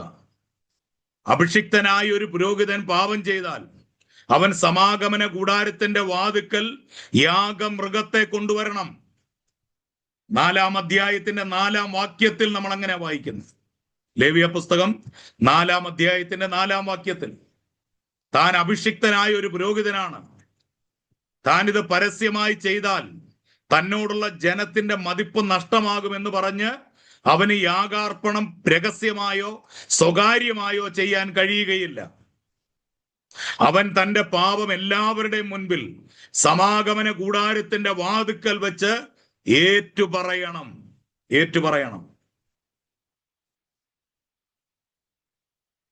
അവൻ യാഗമൃഗമായ കാളക്കിടാവിന്റെ തലയിൽ കരങ്ങൾ വെച്ച് താൻ പാപം ചെയ്തതായി സമ്മതിക്കണം. കാളക്കിടാവിനെ അറുത്ത് അതിന്റെ രക്തം കുറെ എടുത്ത് അതിൽ വിരൽ മുക്കി വിശുദ്ധ മന്ദിരത്തിന്റെ തിരശീലയ്ക്ക് മുൻപിൽ തളിക്കണം. ഇവിടെ 4-ാം അധ്യായത്തിന്റെ 13-14 വാക്യങ്ങളിൽ ശക്തമായ ഒരു കാര്യം നമുക്ക് കാണാൻ കഴിയും. ഇസ്രായേൽ സഭ മുഴുവൻ അബദ്ധവശാൽ പിഴച്ചാൽ അവരും ഒരു കാളക്കിടാവിനെ പാപയാഗമായി കൊണ്ടുവരണം. പാപം ചെയ്ത ഒരു നേതാവും പാപം ചെയ്ത ഒരു സാധാരണക്കാരനും വ്യത്യസ്തമായ വഴിപാടുകളാണ് കൊണ്ടുവരേണ്ടത്. സാധാരണക്കാരൻ പാപപരിഹാരത്തിനായി പെൺകോലാടിനെ കൊണ്ടുവന്നാൽ മതി. അതേറെ വിലയുള്ളതല്ല, അതിന് വലിയ വിലയൊന്നുമില്ല. 4-ാം അധ്യായം 28-ാം വാക്യത്തിൽ അത് നമ്മൾ വായിക്കുന്നുണ്ട്. എന്നാൽ സഭ മുഴുവൻ പിഴച്ചാൽ അവർ ഒരു കാളക്കിടാവിനെ കൊണ്ടുവരണം. അത് കൂടുതൽ വിലയുള്ളതാണ്. ഒരു പുരോഹിതൻ പാപം ചെയ്താൽ അദ്ദേഹം കൊണ്ടുവരേണ്ടതും ഒരു കാളക്കിടാവിനെ തന്നെയാണ്. കണ്ടോ, ശ്രദ്ധിക്കുക. പാപം ചെയ്ത പുരോഹിതന്റെ യാഗവും പാപം ചെയ്ത സഭയുടെ യാഗവും ഒന്നുപോലെ തന്നെയാണ്. ഒരു നേതാവ് പാപം ചെയ്യുന്നത് സാധാരണക്കാരൻ പാപം ചെയ്യുന്ന പോലെയല്ല, അത് സഭ മുഴുവൻ പാപം ചെയ്യുന്നതിന് തുല്യമാണ്. രണ്ടിനും കാളക്കിടാവിനെ തന്നെയാണ് യാഗമായി കൊണ്ടുവരേണ്ടത്. ഒരേപോലെയുള്ള പാപങ്ങളെല്ലാം ദൈവം ഒരേപോലെ അല്ല കണക്കിടുന്നതെന്ന് പലരും മനസ്സിലാക്കിയിട്ടില്ല. അഭിഷിക്തനായ പുരോഹിതനും സാധാരണക്കാരനും ഒരുപോലെ പാപം ചെയ്താലും ദൈവത്തിന്റെ ദൃഷ്ടിയിൽ അവ ഒരുപോലെയല്ല. അഭിഷിക്തരായ പുരോഹിതന്റെ പാപം വളരെ കൂടുതൽ ഗൗരവമുള്ളതാണ്. അദ്ദേഹം കാളക്കിടാവിനെ കൊണ്ടുവരണം. സാധാരണക്കാരൻ പെൺകോലാടിനെ കൊണ്ടുവന്നാൽ മതി. നാം കൂടുതൽ അഭിഷേകമുള്ളവരാണെങ്കിൽ, നാം കൂടുതൽ മറ്റുള്ളവരെ പഠിപ്പിക്കുന്നവരാണെങ്കിൽ, പഴയ നിയമ പുരോഹിതനെ പോലെ നാം നമ്മുടെ ജീവിതം സംബന്ധിച്ച് ദൈവത്തിന് കൂടുതൽ കണക്ക് കൊടുക്കാൻ ബാധ്യസ്ഥരാണ്. അതുകൊണ്ട് ലൂക്കോസിന്റെ സുവിശേഷം 12:48 പറയുന്നു, അധികം കടപ്പെട്ടവനോട് അധികം ചോദിക്കും. 4-ാം അധ്യായത്തിന്റെ 2-ാം വാക്യം, 13-ാം വാക്യം, 22-ാം വാക്യം, 27-ാം വാക്യം. ലേവ്യ പുസ്തകത്തിന്റെ കാര്യമാണ് ഞാൻ പറയുന്നത്. ഈ ഭാഗങ്ങളൊക്കെ നമ്മൾ നോക്കണം. പാപയാഗത്തെക്കുറിച്ച് അവിടെ നിർദ്ദേശിക്കുന്ന കാര്യങ്ങൾ അവിടെ രേഖപ്പെടുത്തിയിട്ടുണ്ട്. എബ്രായർ 10:26 കൊടുത്തിരിക്കുന്ന മുന്നറിയിപ്പ് ശ്രദ്ധിക്കുക. നാം മനഃപൂർവ്വം പാപം ചെയ്താൽ പാപങ്ങൾക്ക് വേണ്ടി ഇനി ഒരു യാഗവും ശേഷിക്കുന്നില്ല. ലേവ്യ പുസ്തകം 4 പറഞ്ഞിരിക്കുന്ന കാര്യങ്ങളുമായി ഇതിന് വളരെ സാമ്യമുണ്ട്. നിങ്ങൾ യഥാർത്ഥത്തിൽ കർത്താവിങ്കിലേക്ക് തിരിയുകയും ദൈവമക്കളിൽ ഒരാളായി തീരുകയും ചെയ്തിട്ടുണ്ടെങ്കിൽ നിങ്ങൾ പാപം ചെയ്യാൻ ഒരിക്കലും ആഗ്രഹിക്കുകയില്ല. വീണ്ടും ജനിച്ചിട്ടുണ്ട് എന്നതിൻ്റെ ഒരു തെളിവാണത്. നാം പാപം ചെയ്തേക്കാം. വാസ്തവത്തിൽ നാം എല്ലാം അബോധപൂർവം പാപം ചെയ്യാറുണ്ട്. മനഃപൂർവമല്ലാതെ പലപ്പോഴും നമ്മളിൽ പാപം വരാറുണ്ട്. നമ്മൾ ജഡത്തിൽ ജീവിക്കുന്നവരാണ്. എന്നാൽ നാം വീണ്ടും ജനിച്ചവരാണെങ്കിൽ നാം ഇനി പാപം ചെയ്യാൻ ആഗ്രഹിക്കത്തില്ല. ദൈവത്തിന്റെ കരുണയെയും നന്മയെയും നാം മുതലെടുക്കില്ല. തനിക്ക് പാപക്ഷമ എളുപ്പത്തിൽ ലഭിക്കും എന്നറിയാവുന്നത് കൊണ്ട് ദൈവത്തിനെതിരെ പാപം ചെയ്യുന്നവൻ വീണ്ടും ജനിച്ചവനല്ല എന്നത് ഏറെക്കുറെ തീർച്ചയായ കാര്യമാണ്. വീണ്ടും ജനിച്ച ഒരു ക്രിസ്ത്യാനി പാപത്തിൽ വീണേക്കാം, എന്നാൽ അവൻ പാപത്തെ വെറുക്കുന്നു. എന്നാൽ വീണ്ടും ജനിച്ചതിന് ശേഷവും ബോധപൂർവം പാപം ചെയ്യാറുണ്ടെന്നും നാം സമ്മതിക്കേണ്ടിയിരിക്കുന്നു. ആട്ടെ, ഈ പാപങ്ങളുടെ കാര്യം എങ്ങനെയാണ്? ഇടയ്ക്ക് സംഭവിക്കുന്ന ഒരു കാര്യമെന്ന നിലയിലല്ല, പാപത്തിൽ ബോധപൂർവം തുടരുന്നതിനെ കുറിച്ചാണ് എബ്രായ ലേഖനം 10:26 പറയുന്നത്. ഇതറിയാതെ ചെയ്യുന്നതല്ല, ബോധപൂർവം പാപത്തിൽ തുടരുന്നതിനെ കുറിച്ചാണ് ഇവിടെ പറയുന്നത്. നാം മനഃപൂർവ്വം പാപം ചെയ്തുകൊണ്ടേയിരുന്നാൽ എന്ന് പറയുന്നത് നിരന്തരം ദൈവത്തിന്റെ കരുണയെ മുതലെടുക്കുന്നതിനെ കുറിച്ചാണ്. അങ്ങനെ ചെയ്താൽ പാപങ്ങൾക്ക് വേണ്ടി ഇനി ഒരു യാഗവും ശേഷിക്കാത്തതിനാൽ ദൈവത്തിന്റെ ന്യായവിധി മാത്രമേ നമുക്ക് മുൻപിലുള്ളൂ എന്നാണ് എബ്രായ ലേഖനം 10:27 നമുക്ക് കാണാനായിട്ട് സാധിക്കുന്നത്. 4 യാഗങ്ങളെയാണ് ഇപ്പോൾ നമ്മൾ കണ്ടത്. ഇനി 5ാമത്തെ യാഗം. ലേവ്യ പുസ്തകം 5-ാം അധ്യായത്തിലാണ് 5ാമത്തെ യാഗത്തെ കുറിച്ച് പറഞ്ഞിരിക്കുന്നത്. ആ യാഗത്തിന്റെ പേര് അകൃത്യയാഗം എന്നാണ്. അകൃത്യയാഗം ദൈവത്തിനെതിരായും മറ്റു മനുഷ്യർക്കെതിരായും ചെയ്യുന്ന പാപത്തെയാണ് അകൃത്യയാഗം കൈകാര്യം ചെയ്യുന്നത്. ചില പാപങ്ങൾ ദൈവത്തിനെതിരെ മാത്രമുള്ളതാണ്. ഉദാഹരണമായി തെറ്റായ ചിന്തകൾ, അത് മറ്റാരെയും മുറിപ്പെടുത്തില്ല. അത്തരം പാപങ്ങൾ ദൈവത്തിനെതിരെയുള്ളതാണ്. നമുക്ക് തെറ്റായ മനോഭാവം ഉണ്ടെങ്കിൽ അതും ദൈവത്തിനെതിരെ മാത്രമുള്ള പാപമാണ്. എന്നാൽ മറ്റാളുകളുമായി ബന്ധപ്പെട്ട പാപങ്ങളുണ്ട്. ഇവിടെ ലേവ്യ പുസ്തകം 5:1 ഒരുവനെ കുറിച്ച് പറയുന്നു. അവൻ അറിയാവുന്നതോ കണ്ടതോ ആയ ഒരു കാര്യം സംബന്ധിച്ച് സാക്ഷ്യം പറയാൻ അവൻ തയ്യാറല്ല. കാരണം അതൊരു പക്ഷേ അവന്റെ ഒരു സുഹൃത്തിനെതിരെ വന്നേക്കാം.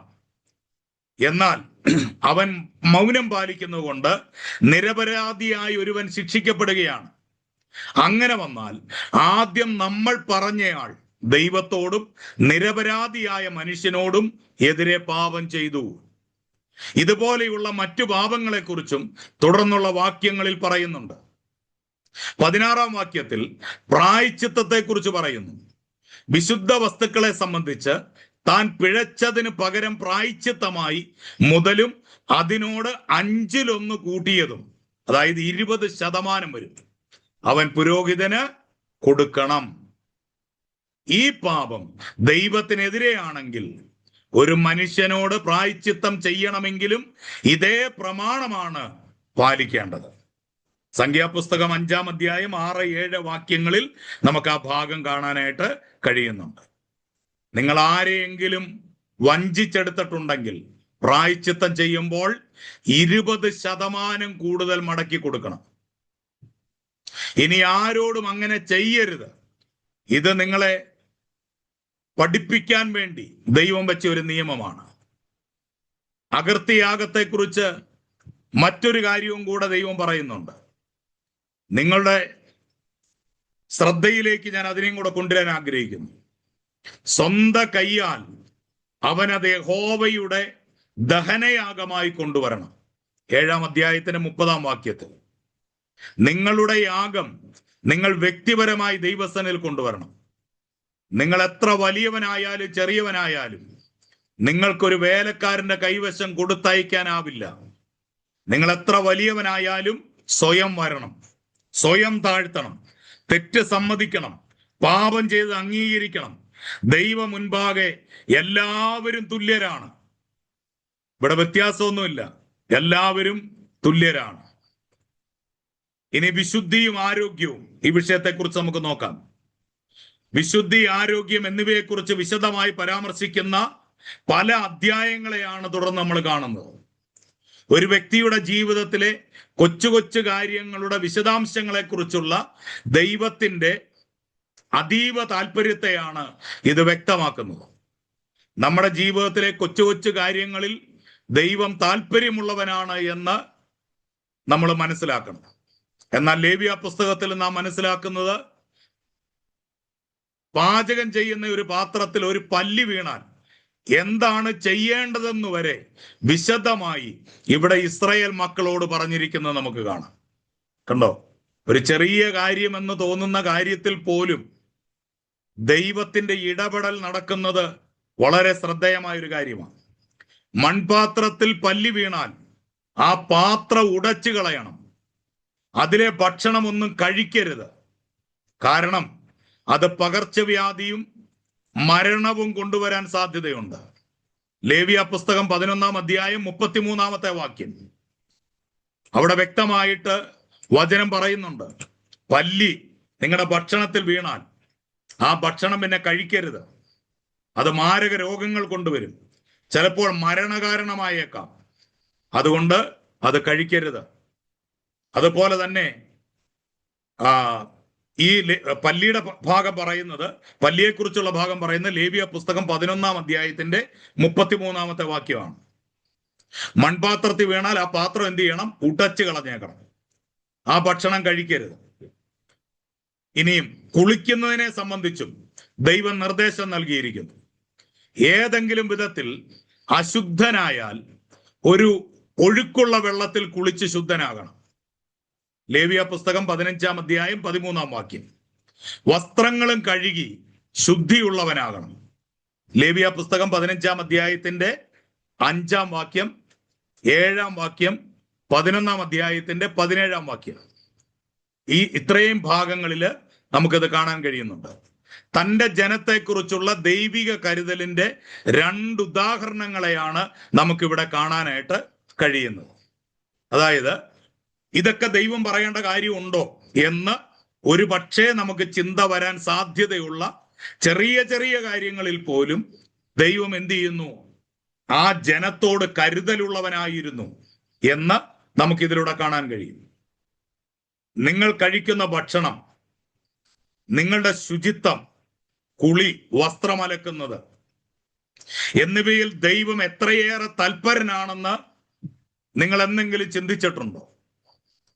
ഇതൊന്നും ദൈവത്തിനൊരു വിഷയമല്ല എന്നുള്ളതാണ് പലരും മനസ്സിലാക്കി വെച്ചിരിക്കുന്നത്. നമ്മുടെ ഭക്ഷണത്തെക്കുറിച്ച് പോലും ദൈവത്തിന് ചിന്തയുണ്ട്. കാരണം ആ ഭക്ഷണം വഴി നീ രോഗിയാകരുതെന്നും നീ മരിച്ചു പോകരുതെന്നും ദൈവം ആഗ്രഹിക്കുന്നുണ്ട്. അതുപോലെ തന്നെ നമ്മൾ ശുചിത്വം പാലിക്കുന്നവരായിരിക്കണം, വൃത്തിയോടെ നടക്കണം, നമ്മുടെ ശരീരത്തെ വൃത്തിയായി സൂക്ഷിക്കണം. ഇതെല്ലാം ദൈവത്തിന്റെ വചനം നമ്മളെ പഠിപ്പിക്കുന്ന കാര്യമാണ്. ചില ആളുകൾ അവർക്ക് ആത്മീയത അങ്ങ് കൂടിയിട്ട് അവര് കുളിക്കത്ത് പോലുമില്ല, നല്ല വസ്ത്രം ധരിക്കത്തില്ല. ഇതെല്ലാം തെറ്റാണ്. ബൈബിൾ വളരെ വ്യക്തമായിട്ട് അത് പഠിപ്പിക്കുന്ന കാര്യമാണ്. വിശുദ്ധ വസ്ത്രാലങ്കാരത്തോടെ അവന്റെ സന്നിധിയിൽ വരാനാണ് വചനം നമ്മളെ പഠിപ്പിക്കുന്നത്. അപ്പൊ ഇത്തരം കാര്യങ്ങൾ വായിച്ച് മനസ്സിലാക്കാൻ കഴിയുന്നത് വളരെ ആവേശഭരിതമായ കാര്യമാണ്.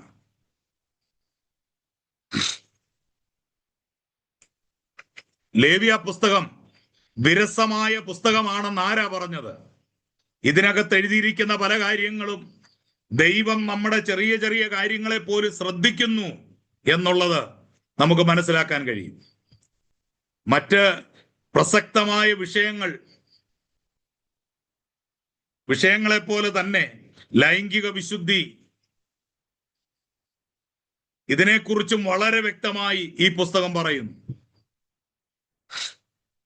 10-ാം അധ്യായത്തിന്റെ 8 മുതൽ 11 വരെയുള്ള വാക്യങ്ങളിൽ ദൈവം അഹറോനോട് പറയുന്നുണ്ട്, നീയും നിന്റെ പുത്രന്മാരും മരിച്ചു പോകാതിരിക്കേണ്ടതിന് സമാഗമന കൂടാരത്തിൽ കടക്കുമ്പോൾ വീഞ്ഞും മദ്യവും കുടിക്കരുത്. ഇത് നിങ്ങൾക്ക് തലമുറ തലമുറയായി എന്നേക്കും ചട്ടമായിരിക്കണം. ശുദ്ധവും അശുദ്ധവും മലിനവും നിർമ്മലവും തമ്മിൽ നിങ്ങൾ വകതിരിക്കേണ്ടതിനും യഹോവ മോശ മുഖാന്തരം ഇസ്രായേൽ മക്കളോട് കൽപ്പിച്ച സകല പ്രമാണങ്ങളും അവരെ ഉപദേശിക്കേണ്ടതിനും തന്നെ. അതായത് നിങ്ങൾ ആലയത്തിൽ പ്രവേശിക്കുമ്പോൾ നിങ്ങൾ എന്ത് ചെയ്യരുത്? വീഞ്ഞും മദ്യവും കുടിക്കരുത്. ദൈവം ഇവിടെ നേതാക്കളോട് പറയുന്നത് അവരുടെ ശരീരത്തെ മലിനപ്പെടുത്തുന്ന ഭക്ഷണപാനീയങ്ങൾ ഒഴിവാക്കണമെന്നാണ്. നേതാക്കൾ എന്ന നിലയിൽ അവർ പെരുമാറ്റത്തിൽ മറ്റുള്ളവർക്ക് മാതൃകയായിരിക്കണം. 11-ാം അധ്യായത്തിൽ ദൈവം ശുദ്ധവും അശുദ്ധവുമായ മൃഗങ്ങൾ, അവർക്ക് ഭക്ഷിക്കാവുന്നതും ഭക്ഷ്യയോഗ്യമല്ലാത്തതുമായ മൃഗങ്ങൾ എന്നിവയെക്കുറിച്ചും വിശദമായി പറയുന്നുണ്ട്. ഇതിൽ നിന്ന് എന്താണ് മനസ്സിലാക്കാൻ കഴിയുന്നത്? സ്വർഗത്തിലെ ദൈവത്തിന് നമ്മുടെ ഭക്ഷണശീലങ്ങളിൽ വളരെ താല്പര്യമുണ്ട്. നമുക്ക് ആരോഗ്യകരമായ ഭക്ഷണശീലങ്ങൾ ഉണ്ടായിരിക്കണമെന്നും ദൈവം ആഗ്രഹിക്കുന്നു.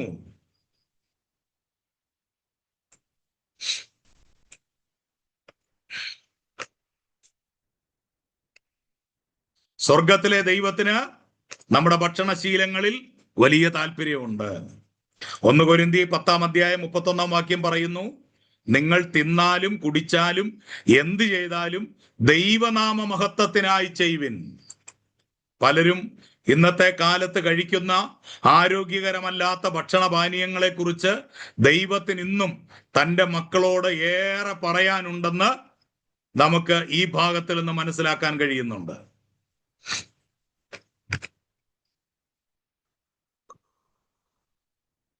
ശുചിത്വം സംബന്ധിച്ച കൽപ്പനകളുമുണ്ട്. ഉദാഹരണത്തിന് 11-ാം അധ്യായത്തിന്റെ 33-ാം വാക്യം, ചത്ത ഇഴജാതിയിൽ യാതൊന്നിനെയും ഒരു മൺപാത്രത്തിനകത്ത് വീണാൽ അതിനകത്തുള്ളത് ഒക്കെയും അശുദ്ധമാകും. നിങ്ങളത് ഉടച്ചു കളയണം. അതുപോലെ അശുദ്ധമായ വസ്തുക്കൾ ശുദ്ധമാക്കാൻ ഉപയോഗിച്ച വെള്ളം ഏതെങ്കിലും ഭക്ഷണത്തെ സ്പർശിച്ചാൽ അതും അശുദ്ധമാകും. 11-ാം അധ്യായത്തിന്റെ 34-ാം വാക്യത്തിൽ നമുക്കത് വായിക്കുന്നുണ്ട്. ശുചിത്വ ശീലങ്ങളും വൃത്തിയുള്ള ജീവിത രീതിയും ഇസ്രായേൽ മക്കൾക്ക് ഉണ്ടായിരിക്കണമെന്നാണ് ദൈവം ഇവിടെ പറയുന്നത്. ആരോഗ്യകരമായ ജീവിതത്തിന്റെ പ്രമാണങ്ങൾ ഉപേക്ഷിച്ച ശേഷം രോഗിയാകുമ്പോൾ കർത്താവേ എന്നെ സൗഖ്യമാക്കണമേ എന്ന് പ്രാർത്ഥിക്കുന്നത് വിഡ്ഢിത്തരമാണ്. ദൈവം പറഞ്ഞ കൽപ്പനകൾ അനുസരിക്കാതെ ശുചിത്വമില്ലാതെ ജീവിച്ചാൽ നമ്മൾ രോഗികളായി തീരും.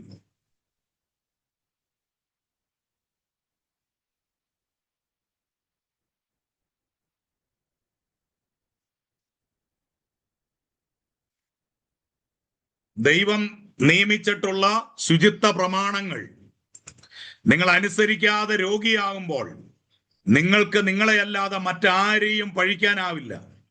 പുറപ്പാട് പുസ്തകം 15-ാം അധ്യായം 26-ാം വാക്യത്തിൽ ദൈവം ഇങ്ങനെ പറയുന്നുണ്ടല്ലോ, നീ എൻ്റെ കൽപ്പനകളെ അനുസരിച്ചാൽ അപ്പോൾ ഞാൻ നിന്നെ സൗഖ്യമാക്കുന്ന യഹോവയാകുന്നു.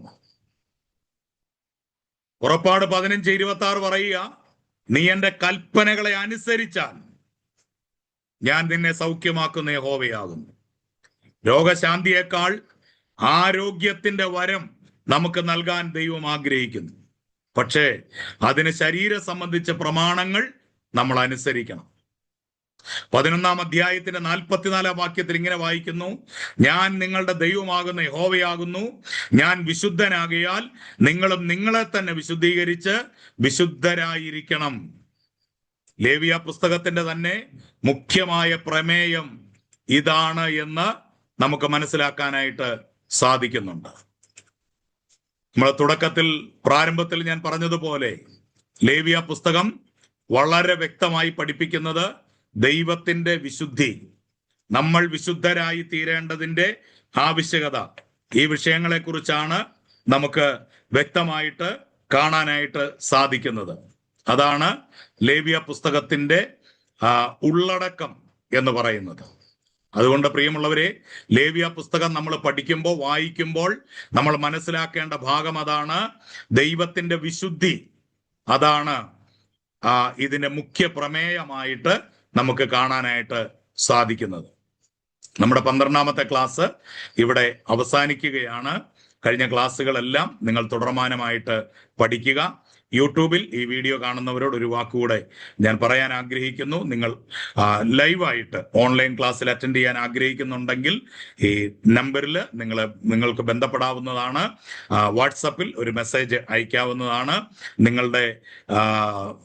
നിങ്ങൾക്ക് ക്ലാസ്സുകൾ തുടർമാനമായി ലഭിക്കാനും നോട്ട്സ് ലഭിക്കാനും നിങ്ങൾക്കത് സഹായമാകും എന്ന് സ്നേഹത്തോടെ ഓർപ്പിക്കുന്നു. ദൈവം നമ്മെ അനുഗ്രഹിക്കട്ടെ.